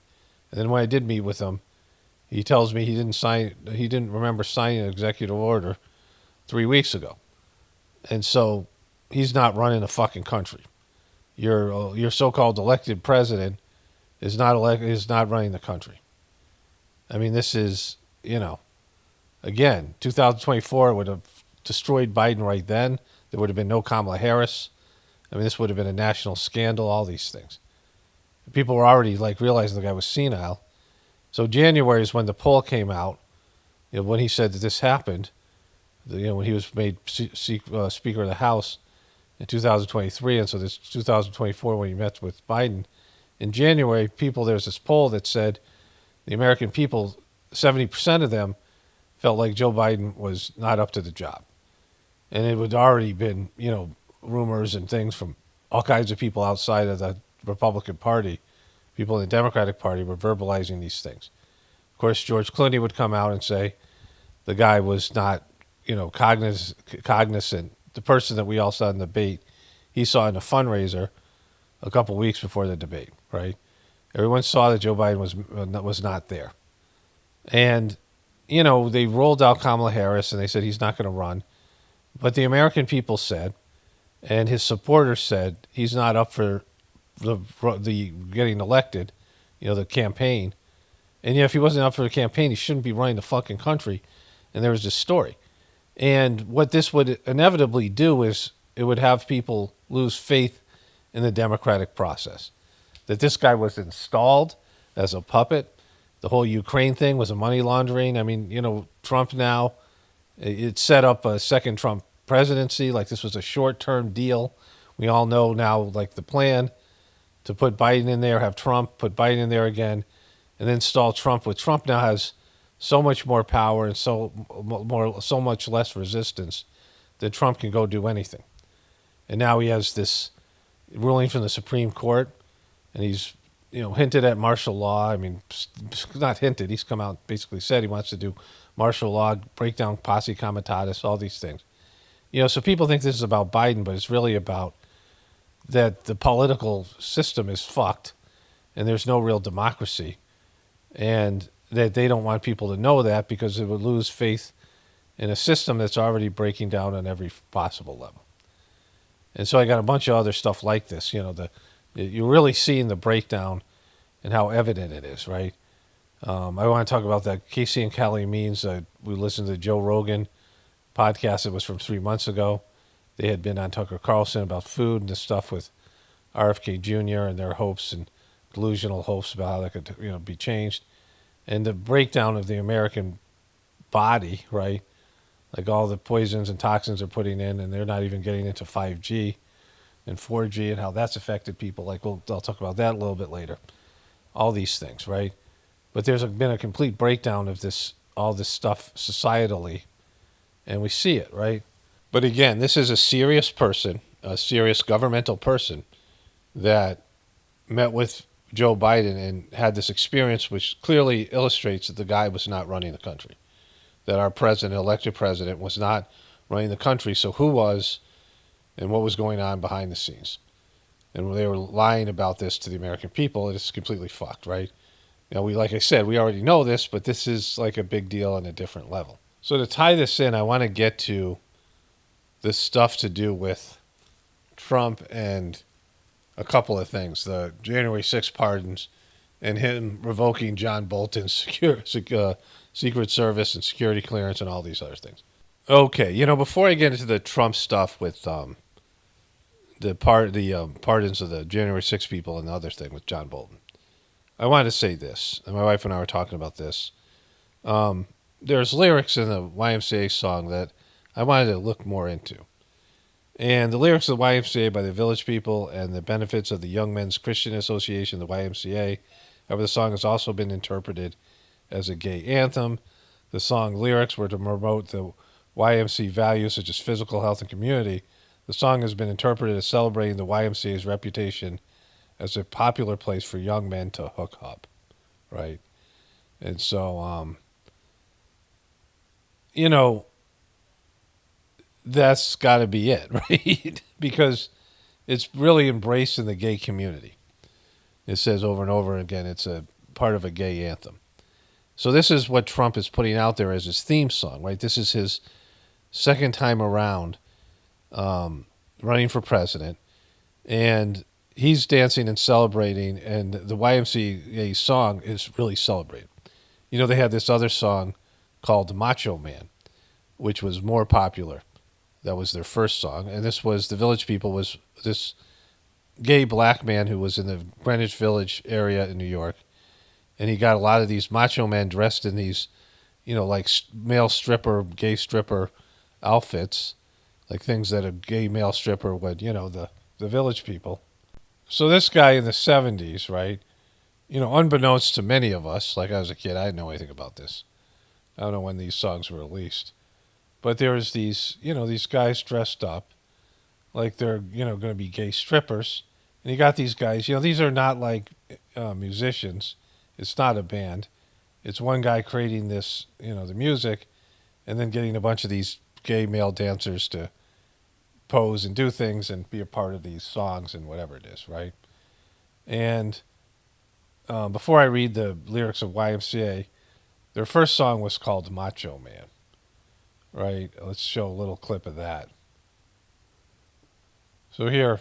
Body, body, wanna feel my body, baby. It starts off like that, then it gets into the chorus here. I want to be a macho man, right? So this was their original song. And it showed them working out in a gym. Of course, the YMCA has similar connotations. Let me read the Macho Man lyrics just to get a perspective of what was being infused. Again, young kids listening to this had no idea that this was, promoting this culture, right?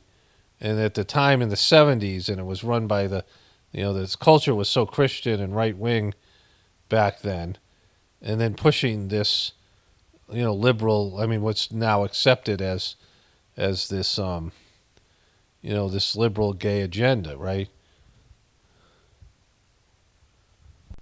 So this was released in 1991. The Village People came out. Body, want to feel my body, warm, want to feel my body, body, want such a thrill, my body, such a thrill, my body. Body, yeah, yeah. Want to touch my body, want to touch my body. Body, baby, it's so much my body. It's too much my body. Body, yeah, yeah, check it out, my body. Check out my body. Body, I don't know, I don't. Body, baby, don't you doubt my body. Don't you doubt my body. Body, yeah, yeah, talking about my body. Talking about my body. Body, well, checking out my body. Listen here. Every man wants to be a macho man. A macho man. Every man. So this is basically saying that every man wants to be a gay macho man, because this is what he's talking about. This is a gay man talking about what he believes every man secretly wants to be one of these macho men. It has these guys dressed up in these, these silly costumes, working out and lifting weights. This was the video. To have the kind of body always in demand, jogging in the morning. Go man, go man, go man, go. Workouts in the health spa, muscles grow. You can best believe he's a macho man. Glad he took you down with anyone you can. Hey, hey, hey, hey. Macho man, yeah. I gotta be a macho man. I gotta be a macho man. Macho man. I gotta be a macho man. Macho man, yeah. I gotta be a macho man. Macho man. Yeah, yeah. I gotta be a macho man. And then body, it's hot. My body, it's hot, my body.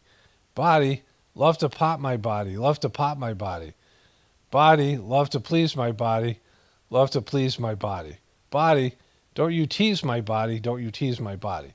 Body, you'll adore my body. You'll adore my body. Body, come grow my body. Come grow, explore my body. Body, yeah, yeah. Made by God my body. Made by God my body. Body, baby. It's good, my body. Hey. You can tell a macho man he has a funky walk. That's how you tell Macho Man, because of his funky walk. His Western shirts and leather. Macho Man like to wear Western shirts and leather. Always looks so boss. Funky man with his body. He's a king. Call him Mr. Ego. Dig his chains. You can best believe that he's a macho man. He likes to be a leader. He never dresses grand. Hey, hey, hey, hey, hey. Macho man, yeah. I got to be a macho man. The chorus again. Body, oh yeah. Body, want to feel my body, want to feel my body. Body, baby, body, all right. Body, come and thrill my body, come and thrill my body. Body, all right. Body, loves to funk my body. Body, loves to funk my body. Body, oh body. Body is so hot, my body. Body is so hot. Every man ought to be a macho man. To live in freedom, machos make a stand. Have your own lifestyle and ideals. Possess the strength of confidence. That's the skill. You can best believe that he's a macho man. He's a special godson in everybody's land. Hey, hey, hey, hey, hey. Macho man, yeah, macho man. I gotta be a macho man. I gotta be a macho man. This is their, whatever it is. I gotta be a macho man, all this stuff. Dig my muscles, all the rest of it, right? And so this is clearly a gay man talking about gay stuff. And I remember going to bars in that time where they would play YMCA and Macho Man in the bars, and nobody really understood the lyrics, and I don't even know how many people knew the Village People were a gay band. Like, I didn't know. Like, I don't remember even thinking about it, right? I didn't like the songs. I mean, not because of that. I just, they were like shitty remedial songs. They were kind of irritating. And people get up and do that YMCA dance where they'd say YMCA and they put their arms out. It's like people go on the dance floor. And they were participating. This is heterosexual Christian people because they didn't know what they were doing, right? It wasn't something that, was out there, but people didn't understand it back then. And so this is, I thought it was all the way back in the 70s. Like, that's how I remember this. My time frame of it. But I remembered it being played in clubs, dance clubs, and people were dancing to these gay anthems, right? Without really knowing what they were doing. And so here is the lyrics to YMCA, Village People. Young man, again, this is the idea that there's gay hookups at the YMCA. Young man, there's no need to feel down. I said, young man, pick yourself off the ground. Now, there's a lot of disgruntled young men that are following Trump, right? Who are angry and, the men are being demonized. But this is kind of the opposite thing. And now all the people who are, hearing Trump saying that he wants to make, he's making, he put a executive order, signed an executive order saying there's only two genders. In terms of the federal government, they're getting rid of all those forms where there's multiple genders. And there's things like that. And the gay community is crying out about Trump doing this and some of the other things he said. And yet Trump is embracing this culture and invited these guys to his inauguration. And this is his theme, right? How is this about making America great again, right? This is like making America gay again, MAGA. Because Trump has always been a very liberal in this area.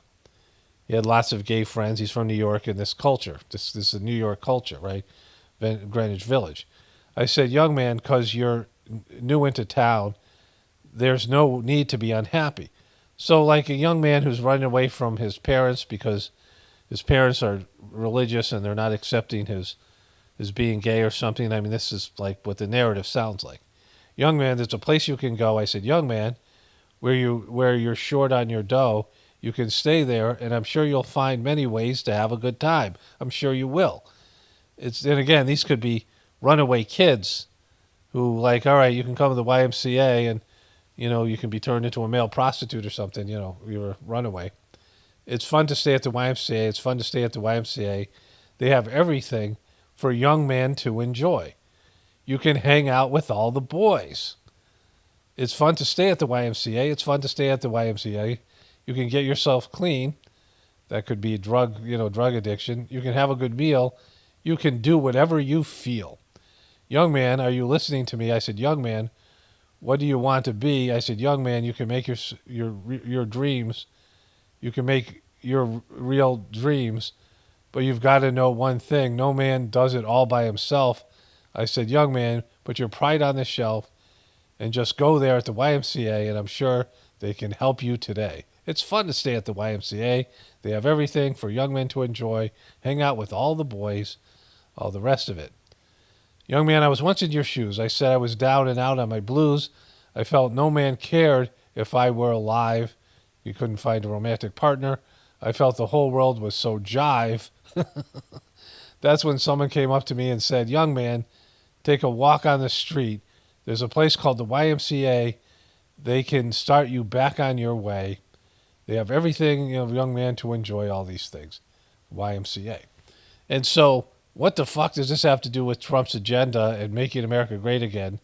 I mean, it's like, clearly it has a purpose, and it's a gay anthem purpose. And this band had that purpose. And the guy, I don't have a problem with the guy expressing himself. The guy who's in charge of this, the guy who created the Village People. Like, this is what he believes, this is what he's into. But there, some of it wasn't like put out there in a way. It was not a time in the 1990s. I mean, it was, not like in the 70s, it was different. That's when I originally thought this band came out. But, this was the beginning of what we now see, the embracing of this Hollywood morality, where there's a gay mafia. This is a big part of it. And all the things that happen to where gender and all these, the way that the pronouns, all the stuff that came about because of this stuff, right? A movement. And, Christians pushed back against the idea born this way. Remember, this was a song by Lady Gaga, that gay people were born this way. And I believe to some extent that's true, that there are gay people who are just born that way. And there's a purpose, right? There must be a purpose for them. There must be a reason for that. Within the divine order of things, there must be some kind of reason for people who are born gay, right? But then they did a bait and switch. They said, first Christians believed that this was something you could change. You could force your kids into these get straight schools or whatever it was, these camps. And, those things didn't work and all that stuff, right? Which, I don't agree with. You can't force something like this. It's something that you just have to accept. A person has on their own journey, and this is a part of it. There has been gay people throughout history. It's a thing. It's not a, there's been trans people. There's this thing that exists. And it's not what they think it is, and it's not what the right-wing conservative people think it is. I think it's some scaras. I talked about past impressions, but there's a reason, whatever reason, that some people are, this is just the way they are. But then they started to say everybody's a little bit gay. That this isn't just born that way. This is, so they switched it up in 2015 and 16. That everybody has on some sort of a spectrum, and even straight people are a little bit gay, and they started to push this, agenda. And, we know where this agenda led to males competing in female sports, and now Trump seems to be pushing back against it, and yet this was his anthem. Trump's anthem for 2025, what he played at his inauguration, the inspirational song, is a gay anthem from this group, the Village People, right? And so, that's kind of effed up. Like there's a thing here, right? There's something here that doesn't add up to what Trump is saying. His words and his actions are two different things. Okay, so I had the timeline wrong. They actually released YMCA first in 1978. And so there was these other songs, but in 1978, so it was the 70s. And so YMCA was released first, and then Macho Man was their second song in the 90s that became popular. So they released this album called Cruisin', which has connotations for, gay men's cruising for sex, right? So there was YMCA was the number one song. Melody, the woman, I don't know what that is. Hot Cop, My Roommate, and Ups and Downs was their Melody, the woman, I'm cruising. I'm a cruiser. Melody, the woman, I'm a cruiser. And so let me read a few of these other lyrics here. Okay, so I got a bunch of other stuff to cover here. I'm going to briefly go through some of the lyrics. This is the song, I'm a Cruiser. I'm in need of somebody today. I hope that you will see my way. I'm a cruiser. I'm a cruiser. Stop a while and listen to me. You and I can sit down for some tea. I'm a cruiser. Oh, baby, I'm a cruiser. When I see somebody who's looking so fine, you can't believe I react every time. I scream, ooh, you sexy thing. You are the finest thing I've seen today. I'm so glad that you passed my way. I'm a cruiser. Oh, baby, I'm a cruiser. Yes, I'm taking you out to, you better believe I have no doubts. I'm going to get next to you if it's the last thing I do. I'm a cruiser. And so there's that part. The next one is called Hot Cop. I like the music of, I like the sound of music all in my brains. Pleasure is my game. Pleasure will lead to my fortune and fame, all right. Watch me coast through the floor, checking out every star who comes through the door. Mellow as can be, but baby, I'll burn you if you're dancing with me. 'Cause Refro, 'cause he's a hot cop, hottest cop on the disco scene. People say that I'm a dancing machine, 'cause he's a hot cop, hottest cop that you'll ever see. Party boogie boogie, boogie boogie, get on down. Party boogie boogie boogie, get on down. There's more to this. You get the idea. Come on, blow your whistles, play your tambourine. Don't stop doing your thing. You get the idea. So this is the quintessential song by the Village People here called My Roommate. I swear to you people, it must be my fate. The cards were against me. Now there's no mistake. I have this here problem who keeps me up late. My roommate. He thinks he's the greatest dancer of all time. He never stops dancing. He's out of his mind. In the bathroom singing a pitch out of time. My roommate. He keeps him up all night. Remember, that's what he does. I can't sleep the day, noon or night. I can't sleep the day, noon or night. I can't take much more. My roommate, he's driving me insane. My roommate, he plays so many games. My roommate, he breaks all of the rules. My roommate, he's a dancing fool. I go to the closet to put on my coat. Instead of on the hanger, I find a pinned note. I went to the disco. I took your best coat. It's almost like a gay Dr. Seuss. My roommate. I come home real early thinking he's asleep. Instead, I'm greeted by big ugly feet. I've got this new dance step, 5, 6, 7, 8. My roommate. He's a dancing fool, y'all. Well, let me tell you about him. Well, talking about my roommate, my roommate is the kind of guy who likes his music playing high. My roommate is the kind of guy who likes his music playing high. He dances all day. And so these were the other songs on this album called Cruisin', which all have, this was a gay album for a gay community. I don't know if this guy ever thought it would go as mainstream as it did, but it did. And in the 70s, when this was released, there was an innocence that wasn't as prevalent in America. And so, I understand marginalized groups in the gay community feeling marginalized and, people's Christians' beliefs and not accepting and not being who they were inside, right? I understand the struggle with that, and I have sympathy for that. I worked in restaurants with gay people, and I went to my, when I got my master's in psychology and in counseling, there was a program in Santa Fe, New Mexico I went through, and I would say a third of the people who were in my class were gay people. I had a couple of lesbian bosses, and it was never an issue for me. I didn't have some prejudicial type of response to them, right? Like I understood the struggle they were going through, being dyslexic and introverted. I can understand people not feeling like they belong. Everybody feels like that to some extent, right? Feeling like they're judged for who they are. So I understand the struggle here. And like I said earlier about this idea of born this way, and Christians not being able to accept that some people just born this way or this is their destiny. There's something there, and whatever the Christian conservatives were doing to suppress this group. But let's review what happened. In 2015, there was this idea that Born This Way was being kind of accepted. Like the gay community was having different TV shows, straight Queer Eye for a Straight Guy, these kind of things were out there. Various shows, reality TV. Gay people were more prevalent and being more accepted in society. And the Christians who were maybe saying, all right, maybe people are born this way. Like people were changing their opinion. There was some cultural shift. But then there was like a bait and switch where they said, no, it's not born this way.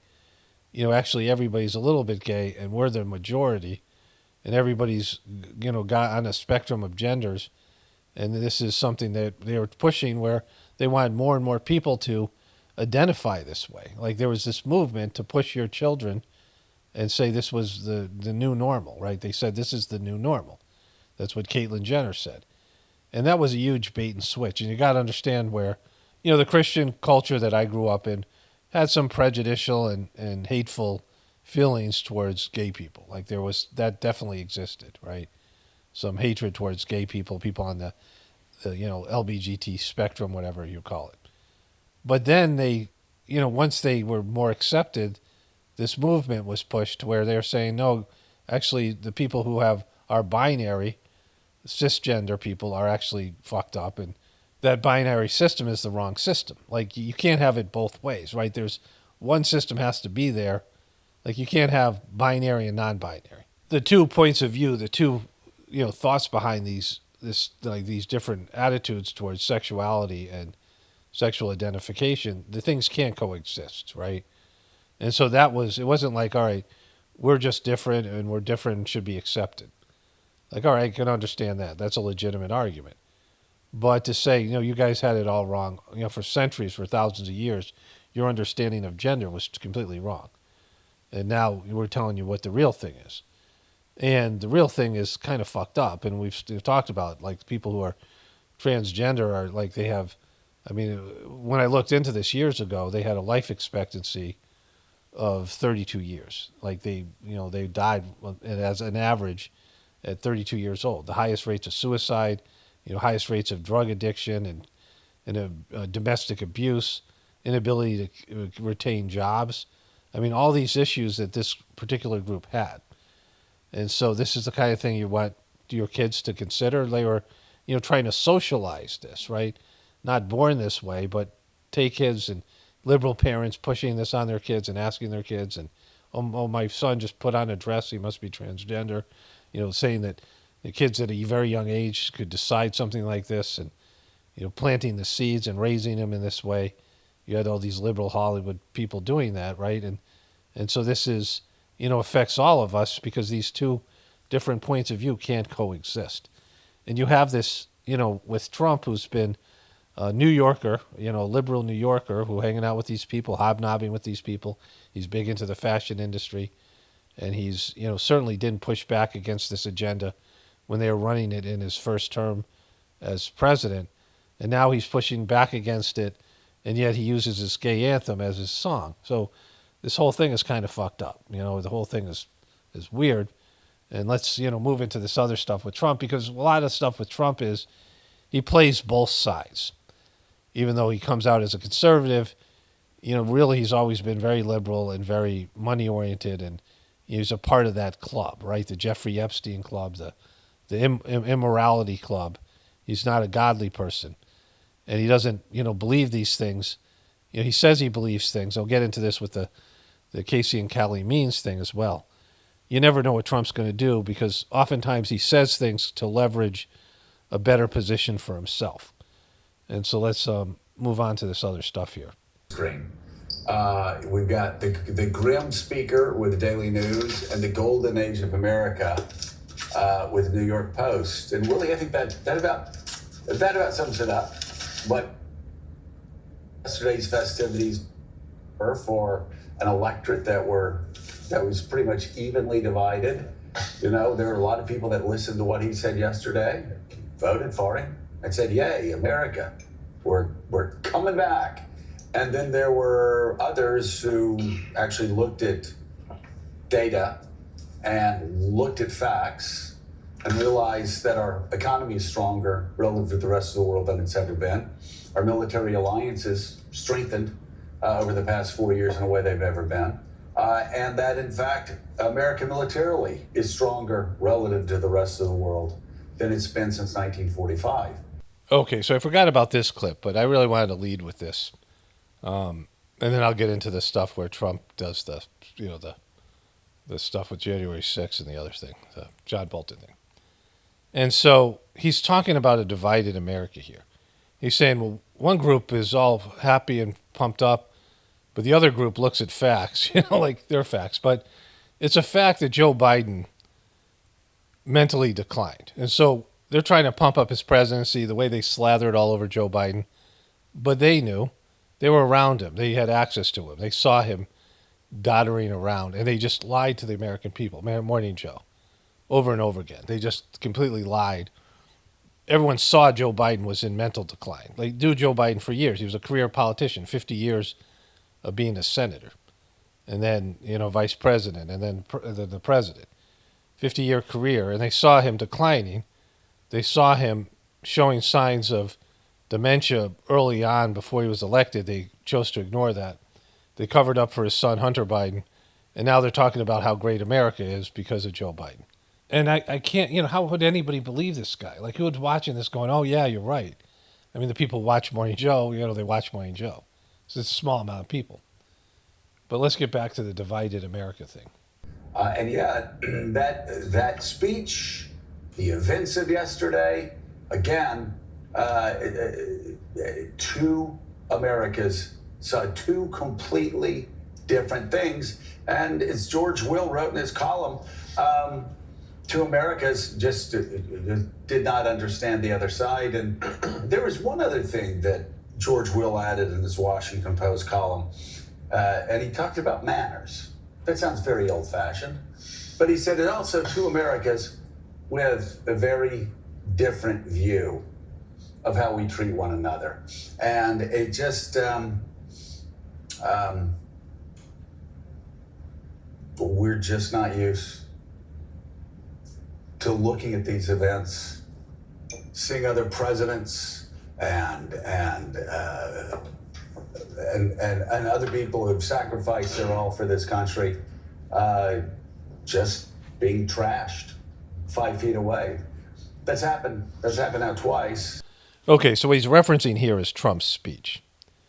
Trump gave this speech in front of Biden and all these people. And he was slamming them and just destroying their administration. But they talked about Trump being basically the devil for the past 8 years. Right?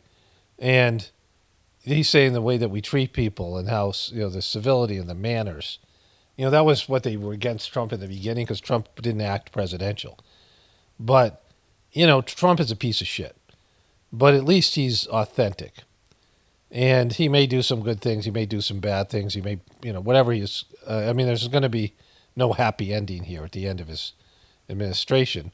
He's a grifter, a liar, and a flim-flam man. He's all those things. Salesman, the worst kind. And he lies to his supporters and misrepresents things. But he's congruent in that. Like, he's authentic to who he is, right? Where these other guys pretend to be something presidential, this whole kind of act they put on, these politicians.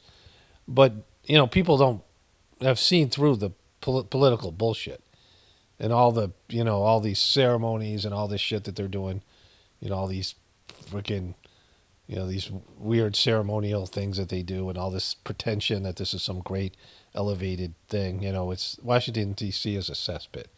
And they hate each other. We know that Biden hates Kamala now. Like we kind of knew it all along, but we saw it towards the end. And there's the division everywhere, right? It's making it sound like, the Republicans and Trump are the ones that are disrespectful and, they're the only ones with no manners. Trump's just doing what everybody does behind closed doors. He says the things that everybody says about each other behind closed doors. He just does it in public. And he doesn't obey these conventions. And the American people don't care about them. I want to get into that with the January 6th thing. But they're trying to sell things to the American people. The liberal America has eroded the faith in the government, which is a good thing. And they've eroded all these conventions and all the things that, we grew up with. They've destroyed the family and, traditional behaviors and respecting your mom and dad and respecting elders. And the liberals have pushed for that. And a lot of that's good. A lot of it's bad. There's good and bad in it. Because a lot of the stuff that was bullshit is bad, right? I mean, it's good that they got rid of the bullshit stuff. But the stuff like respecting your parents, if your parents are good parents, right? Because that's the other thing. People don't have good parents anymore. And so they've eroded all this stuff, and now people don't believe in it. And now these liberal pundits who still, are indoctrinated with the Washington, D.C. bullshit, at least they want other people to, still have that. And now that it's gone of their own making, they're whining about it, right?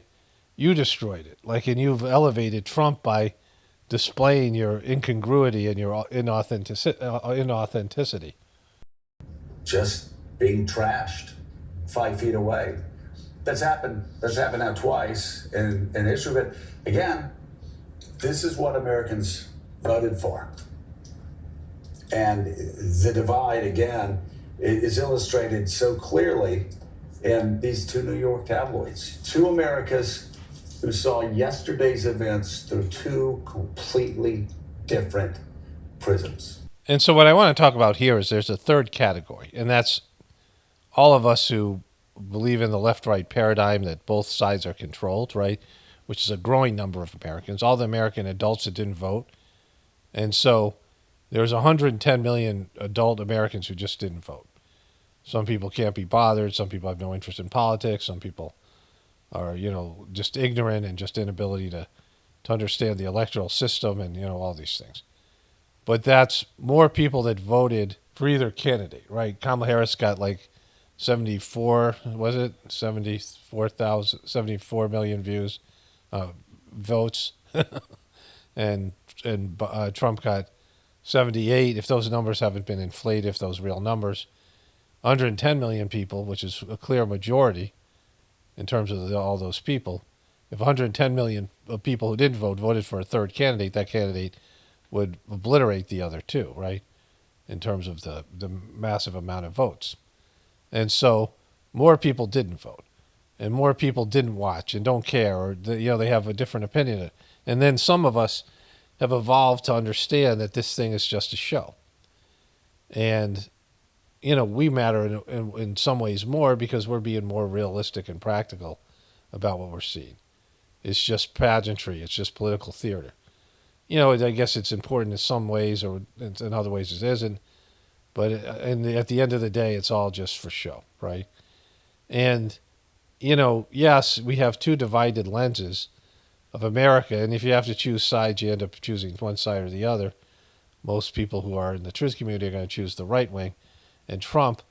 But the danger in that is Trump has unprecedented power. And, he's being accepted now, right? So we're going to get into the January 6th stuff. And most people, according to an MSNBC poll, only 5% of people who voted, of Democrats, cared about January 6th, right? And the Republicans, I would show you my big lie meme, but this is going to be a long video, so it's already almost 2 hours. I got a bunch more stuff to cover here. And so, this whole idea that this big lie and that January 6th was an insurrection, most Americans don't give a shit about it, right? Because they don't care about the governmental offices.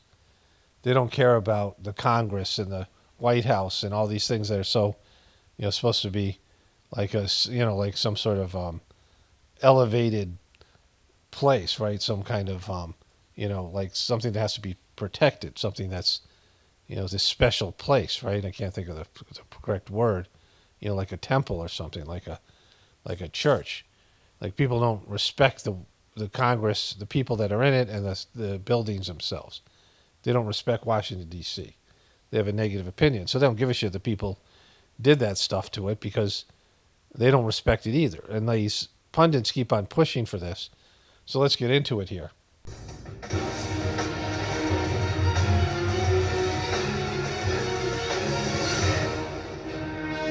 This is CNN Breaking News. We begin with breaking news on President Trump's first full day in office. He's been talking at length to reporters about his pardons for January 6th rioters, his immigration crackdown, his new meeting with Republican leaders, and more.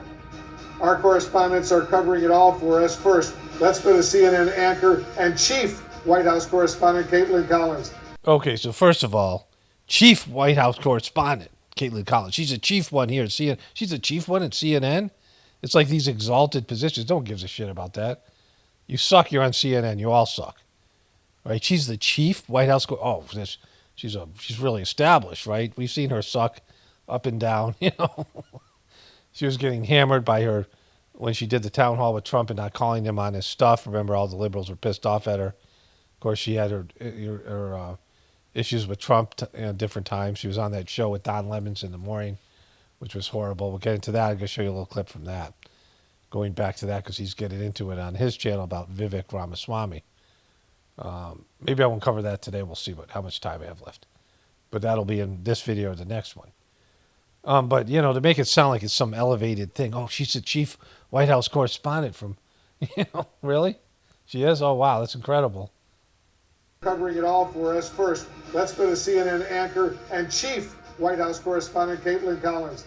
Caitlin, first of all, tell us more about what the president is saying and doing today.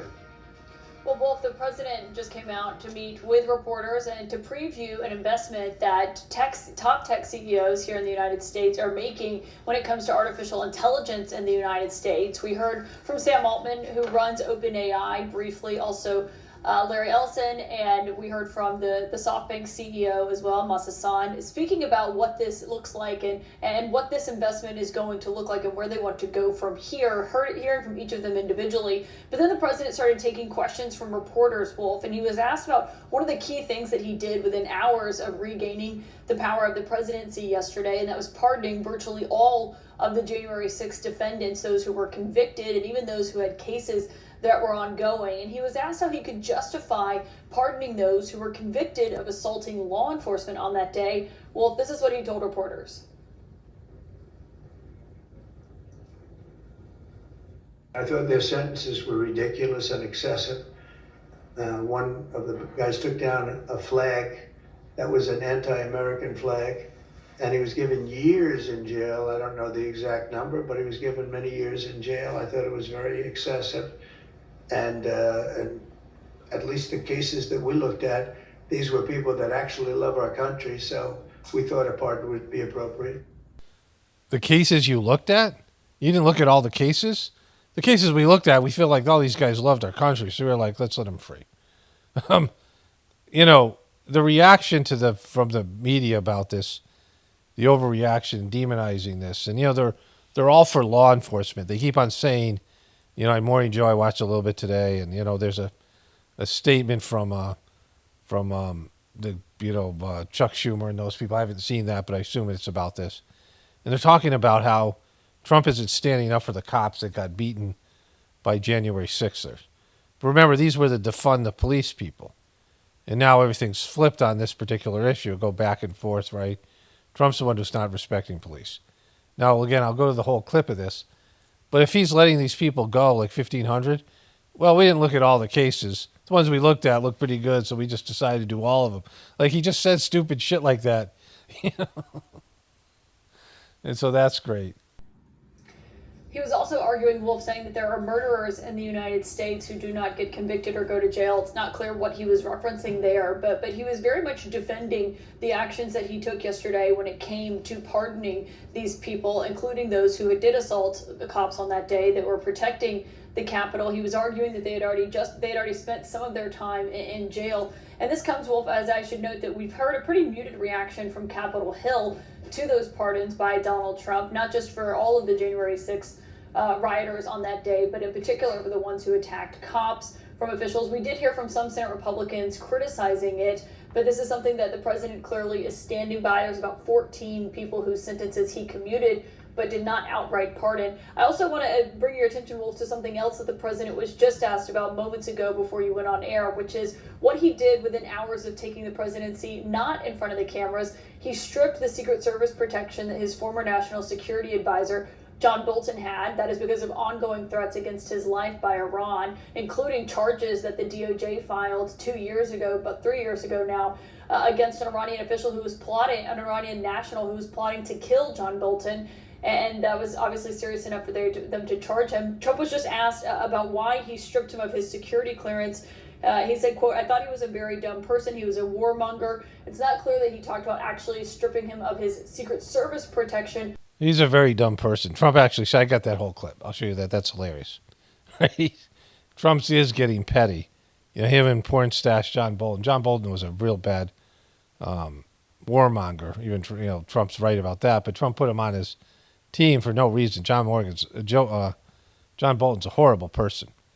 And the stuff that Trump's taken a hard line with Iran, but John Bolton has had a hard on for a war with Iran since he was born. You know, he's just like completely, that's his whole thing. And so this thing's getting funny because Trump's being petty because they had such a falling out and John Bolton slammed him in various places. You know, he's a neocon. As well, but clearly his response to his former national security advisor, Wolf. Yeah, that's very disturbing. Why is that very disturbing, right? So he's editorializing. You're supposed to be just giving us the news. Why is it disturbing? Like, no one gives a shit about John Bolton. Like, the neocons, nobody likes them. They failed epically in those wars. You know, neocons are disappeared. I mean, neocons are now Trumpers. People who used to like the neocons, they like the Cheneys and the Bushes and the Rumsfelds, have now turned into Trumpers, and the neocons and Trump are at war, right? But they're both fucked up, but, you know, the neocons were worse in many ways. Caitlin Collins over at the White House, thank you very much. And Caitlin will, of course, be back later tonight, 9 p.m. Eastern, to anchor her show, The Source, including a special interview with Senator Bernie Sanders. No fucking way. You got Sanders? You can interview Bernie? Holy shit, I'm definitely tuning in for that. And Caitlin Collins, I mean, she's got her own show. I mean, she's chief White House correspondent, and she has her own shitty show in Don Lemon's old time slot. You know, they even got to pitch these crappy shows. You suck, Wolf. She sucks. Bernie sucks. Your show sucks. It all sucks, right? I mean, it's only good for mocking. You guys are just an embarrassment to humanity. And the shows, you don't have good shows. Like, that's why you got to promote them. On every show, they got to promote each other's shows because no one wants to watch this shit.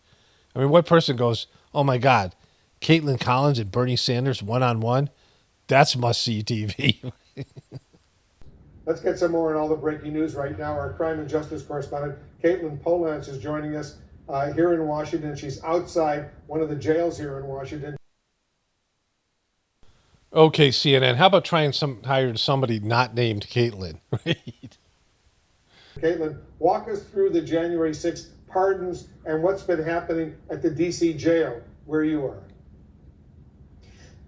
Well, Wolf, here at the D.C. jail, it is one of the epicenters of the after action of Donald Trump's pardons yesterday of the January 6th Capitol rioters. The big picture here, more than 1,200 people are receiving pardons. Those people would be convicted and sentenced for their crimes and now will no longer be serving those sentences. They will be released from probation, or they will go about their lives with the felony no longer hanging over their head, or the misdemeanor, if they were convicted of a nonviolent crime, no longer on the books for them.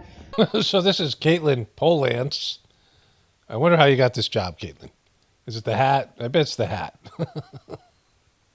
She had a hat. She was doing some other job. They sent her out there to the prison. This is exactly the kind of look we want when Trump releases all the January 6th convicted felons. Okay, so this falls under the category of nobody cares. Look at Trump's got his pictures of his family, his parents and shit up there. We'll see.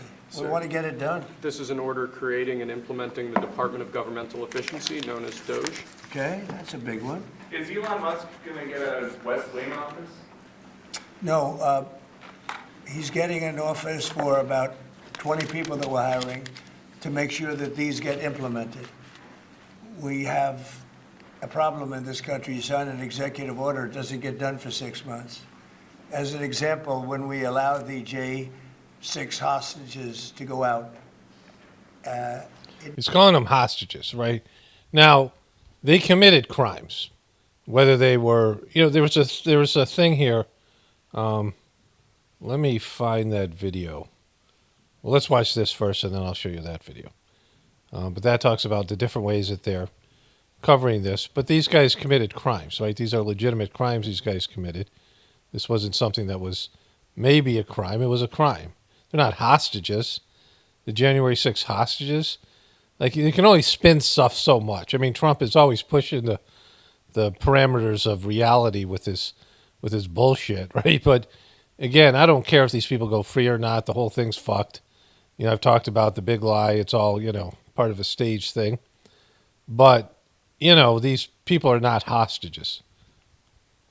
It might not be approved under the old days for 2 weeks, 3 weeks, 6 months. They had a good ruling from the Supreme Court, and it's like nothing happened. That ruling was 6 months ago, you know that. And it was like they didn't have a ruling. They've been treated very unfair. The judges have been absolutely brutal. The prosecutors have been brutal. Nobody's ever treated people in this country like that. Holy shit. You mean slavery? Like, you mean the internment camps for Japanese people? You mean the reservations Indian people put on there were put in these reservations, and then all the stuff that, Native Americans, and all the stuff that's happened to, all the miscarriages of justice, the people who suffered from opioid addiction and the COVID stuff, right? All of it. Like, and you're saying these people were somehow treated worse than any other Americans? No, like, let's listen to that shit again, right? This is how, this bullshit can only go so far. And this is why I'm saying nobody cares. Because what he said here is highly fucked, right? Like they didn't have a ruling. They've been treated very unfair. The judges have been absolutely brutal. The prosecutors have been brutal. Nobody's ever treated people in this country like that. Mr. President. Are you unaware of all the atrocities America has committed against Americans?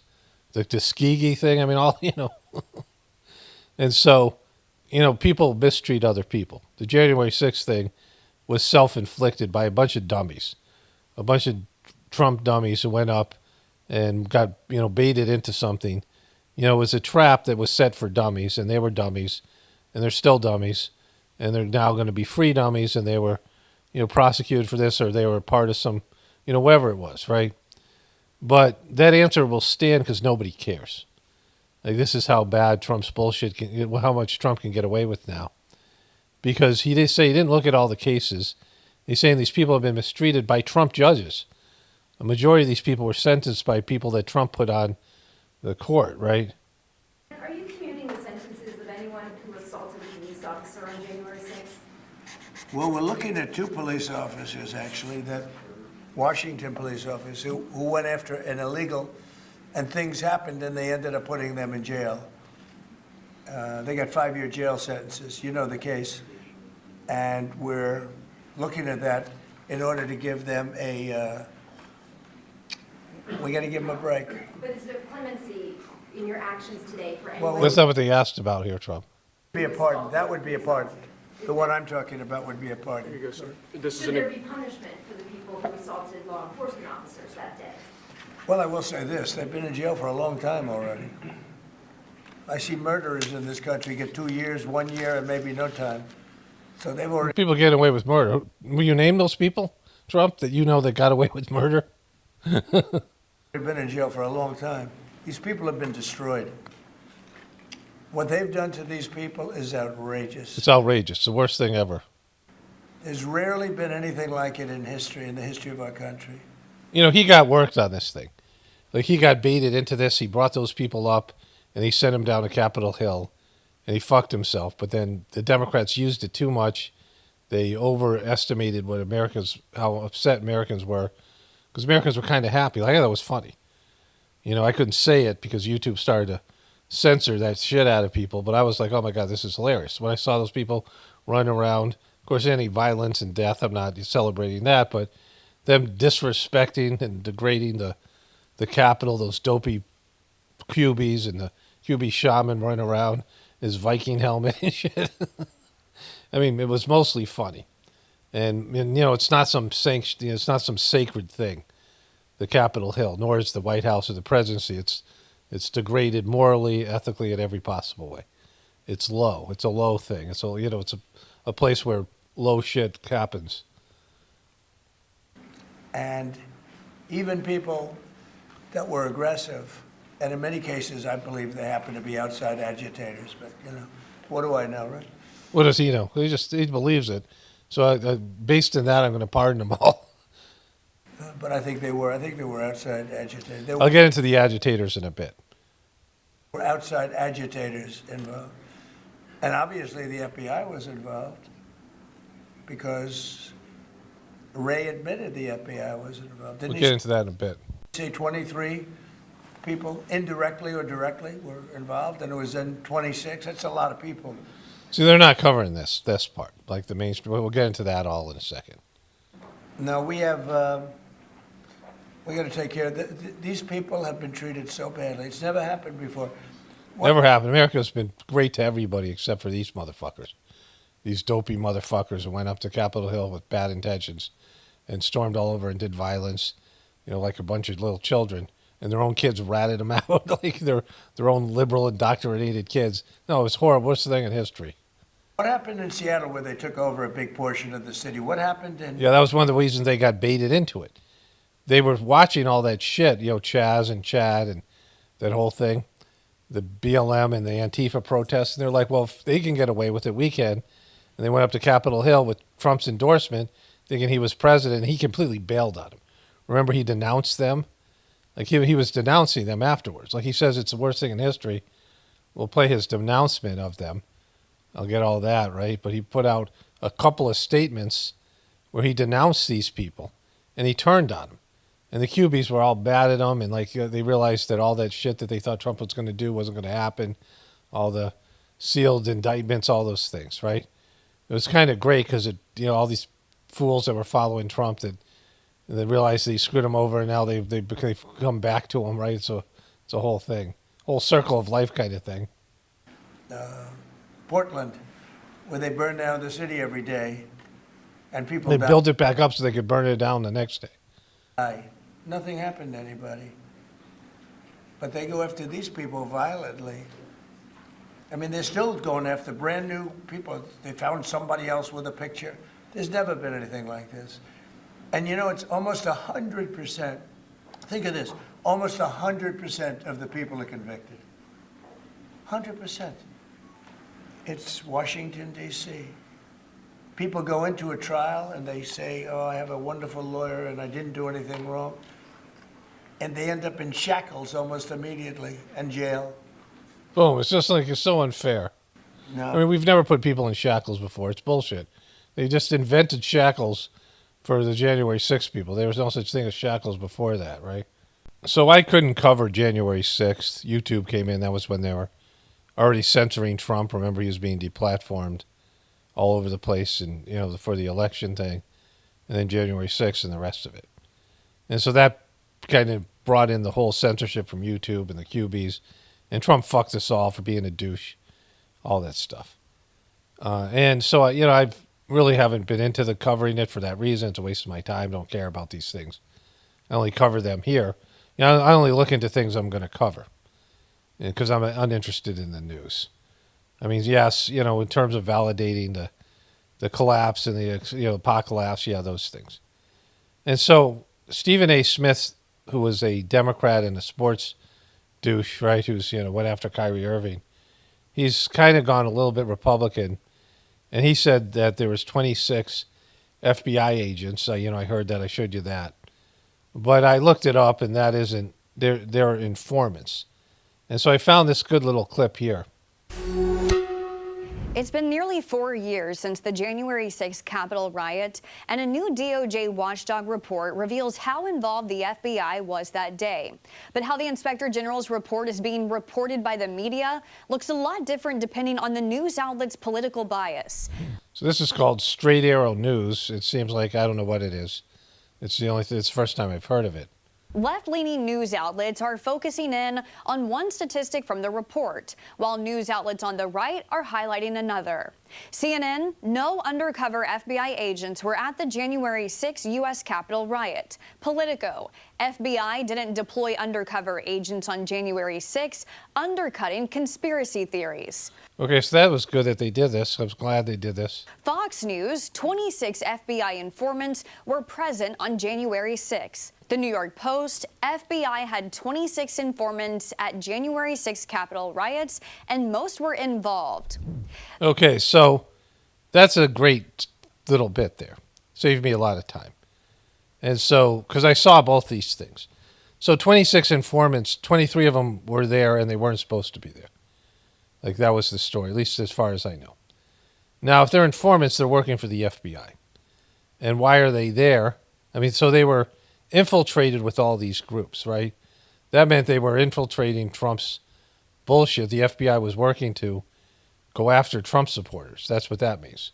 They were targeting Trump supporters. So Trump has a legitimate claim there that the FBI was targeting his people and provoking them, because we know that January 6th worked well for the Democrats. They couldn't stop talking about it, and they used it as a weapon. They used it against a weapon against all of us in terms of censorship. They used it against Trump.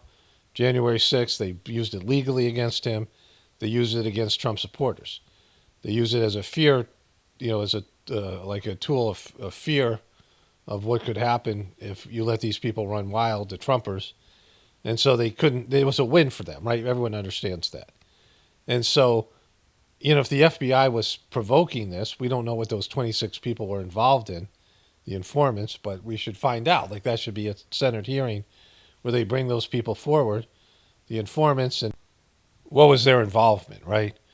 How was the FBI involved, and what was their role in this thing?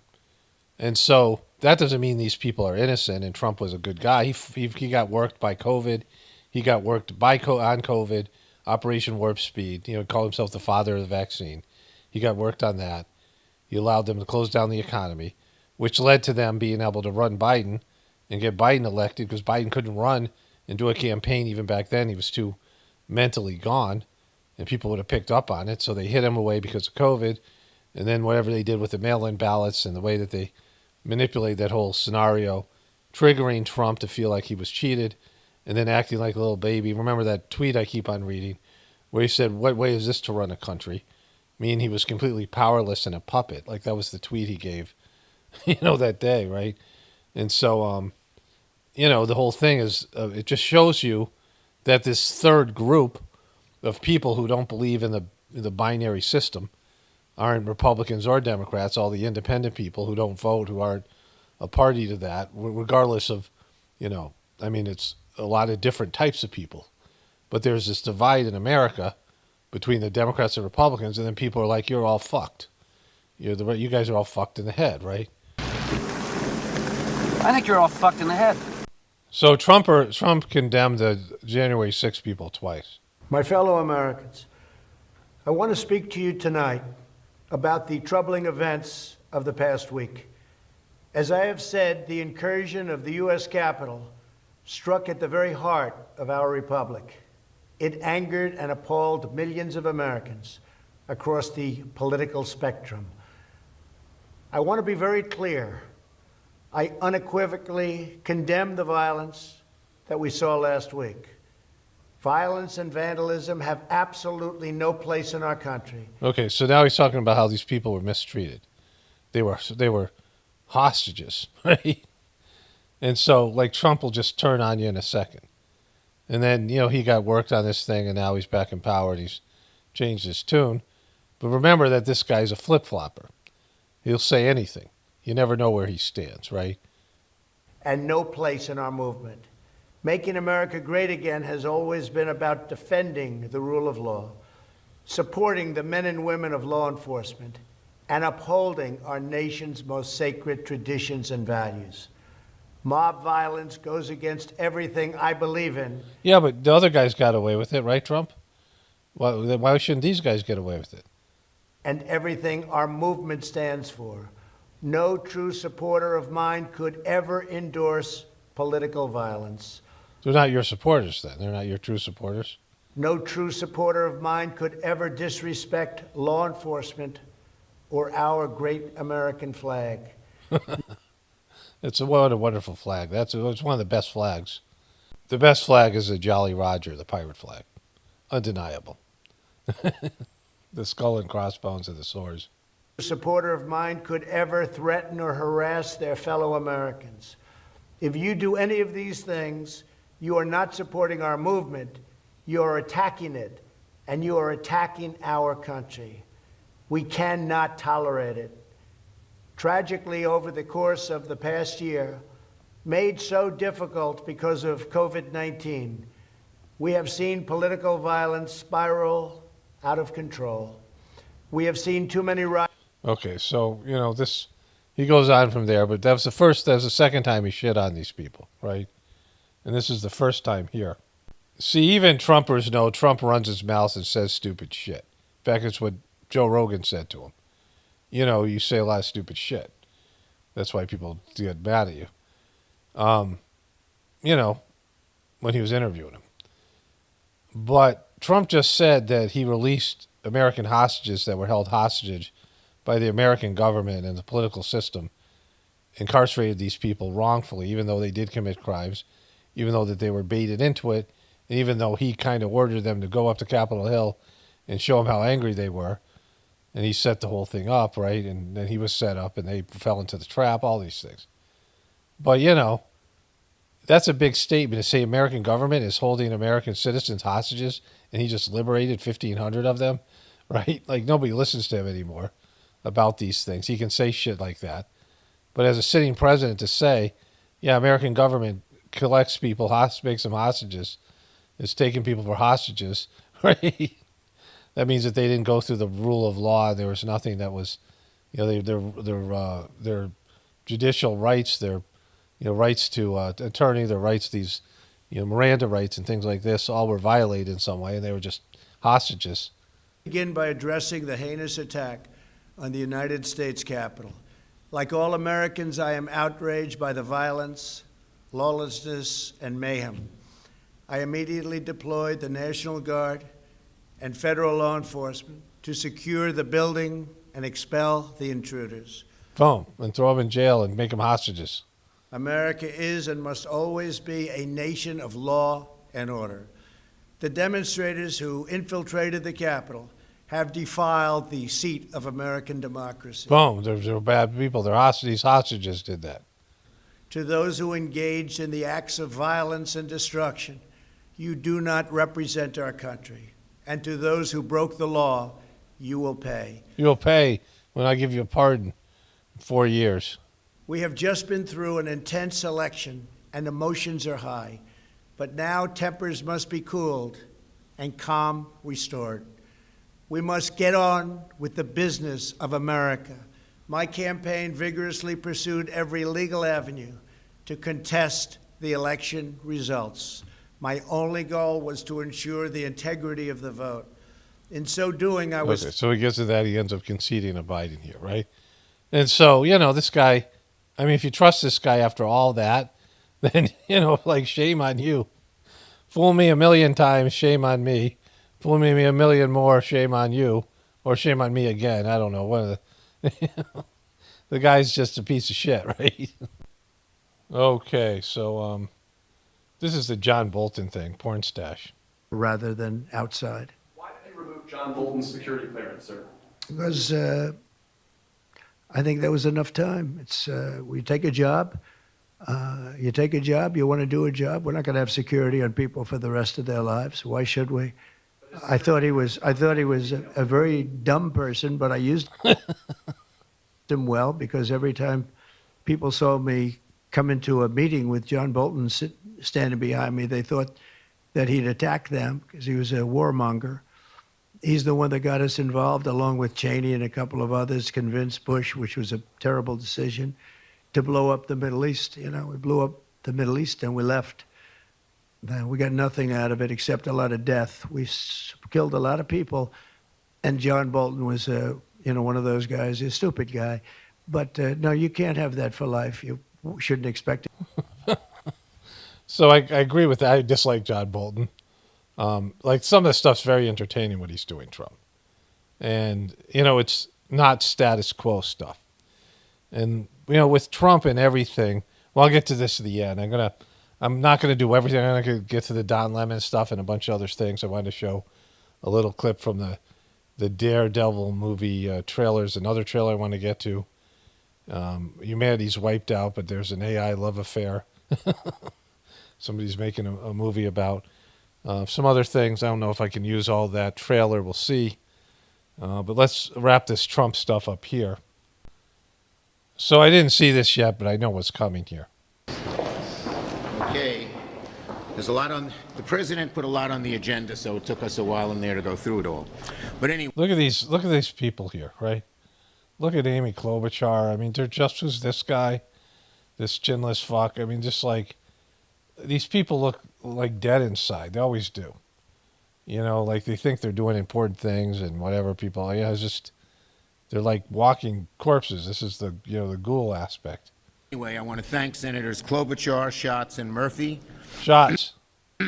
For joining us.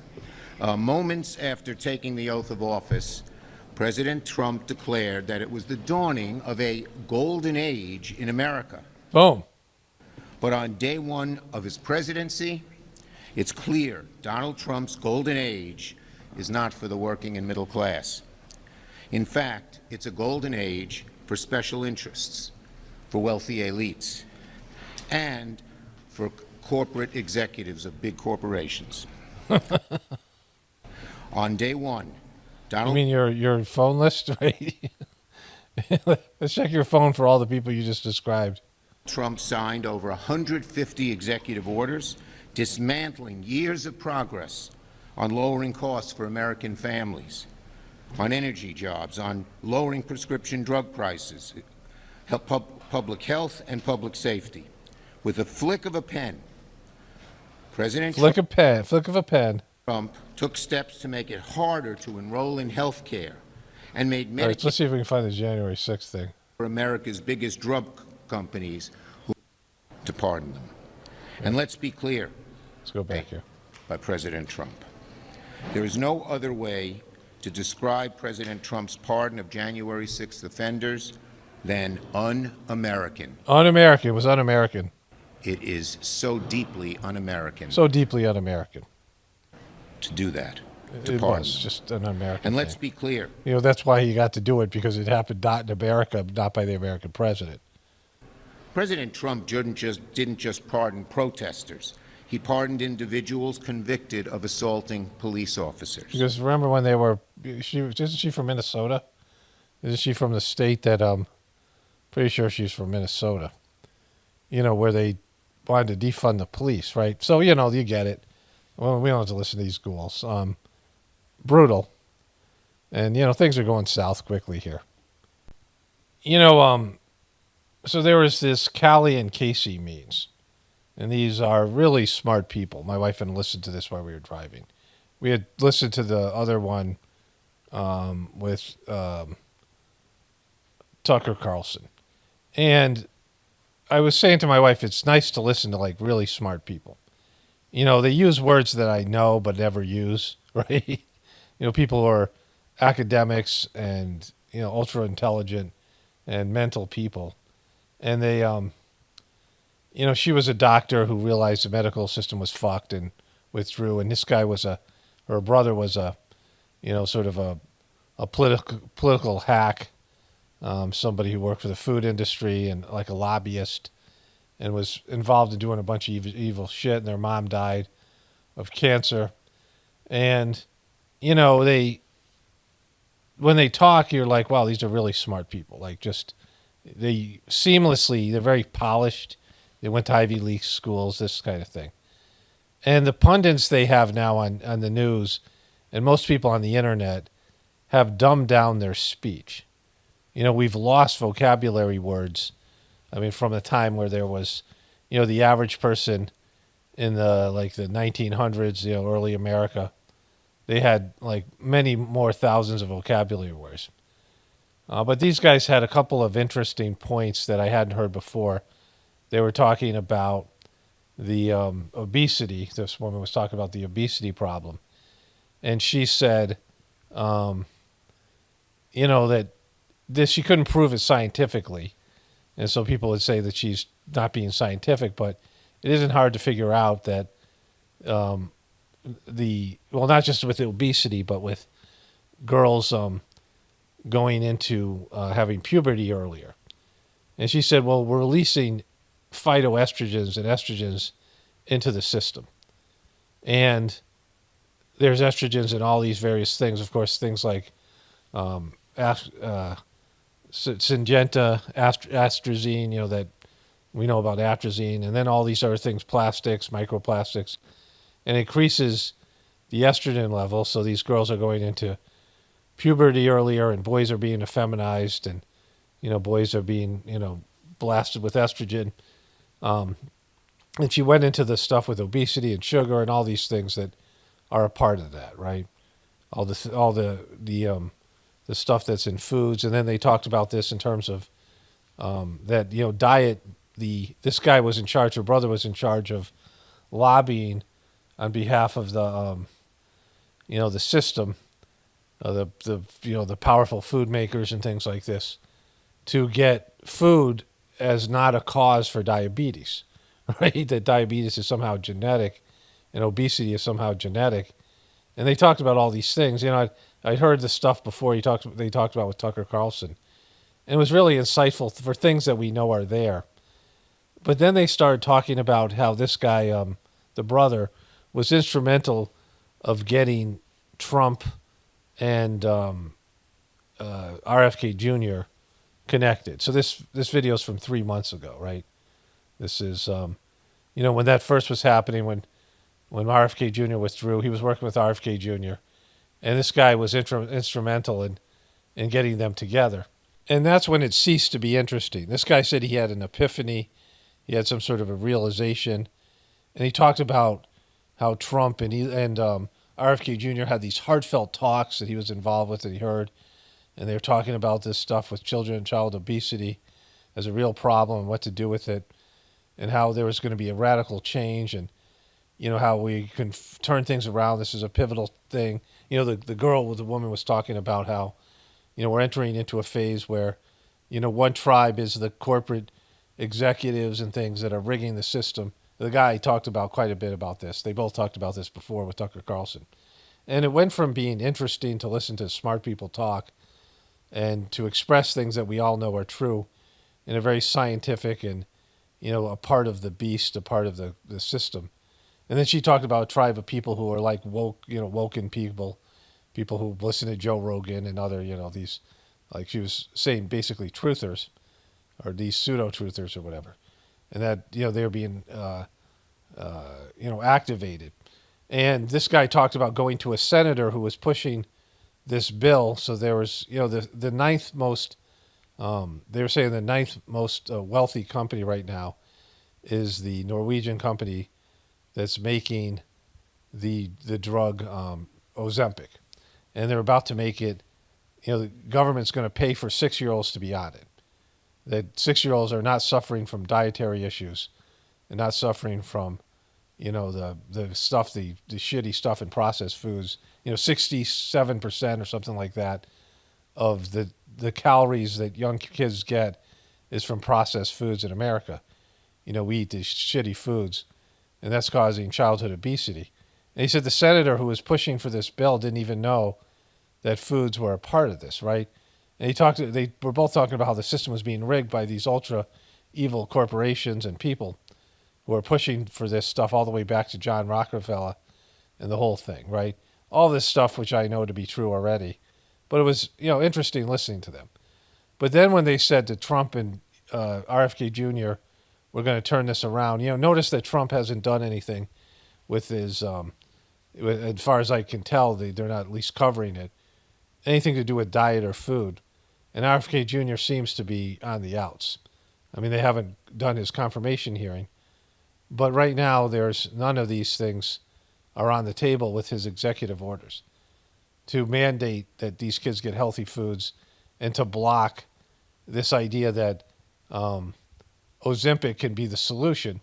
Because if they force the American people, the taxpayers, to pay for Ozempic across the board for anybody on Medicare and Medicaid, it will bankrupt the country. And this corporation that makes this controversial drug, it's a forever drug that you have to take it forever. And they also talked about how birth control, the first part of birth control was that it was the first pill that people were willing to take like regularly, not take a pill for a couple of weeks, but we're taking pills for years.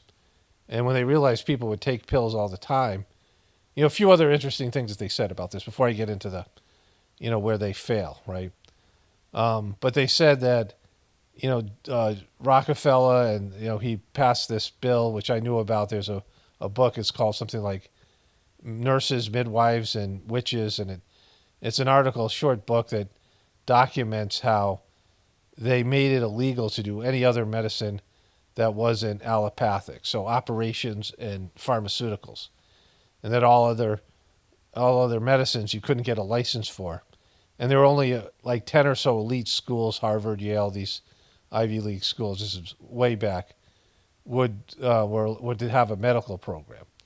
And they would control medicine in America. And then they started pushing all these things. And then this guy's talked about how he worked for the tobacco industry, found that there were foods that were addictive, and they started to make foods that were addictive. And this the girl, the doctor, said that there was, in Europe they have like 400 chemicals in foods, and we have like 9,000. And the difference is, if you add a chemical to a food in Europe, you have to prove it's safe before you add it. But in America, the chemical has to do harm. And because there's so many chemicals having an effect on somebody, and it's a cluster of bad stuff that's in your food, that you have all these reactions, right? So interesting things that they're saying. And, they're saying how bad the system's rigged and how, everyone's screwed, but there's people waking up and we can do something about it. But it's the old Alex Jones InfoWars, problem. And, which is, this model, and we know it doesn't work. Pockets of the future, we know the system's fucked, and now we have to prepare for what's going to come next. And it centers on connecting to the divinity within you, but also living a complete different life than that's been force-fed on you by the powers that be. Little groups of people that are living, now, or preparing now for the way it's going to be in the future, right? For humanity to be saved, there needs to be pockets of the future, not anything to do with me or this name.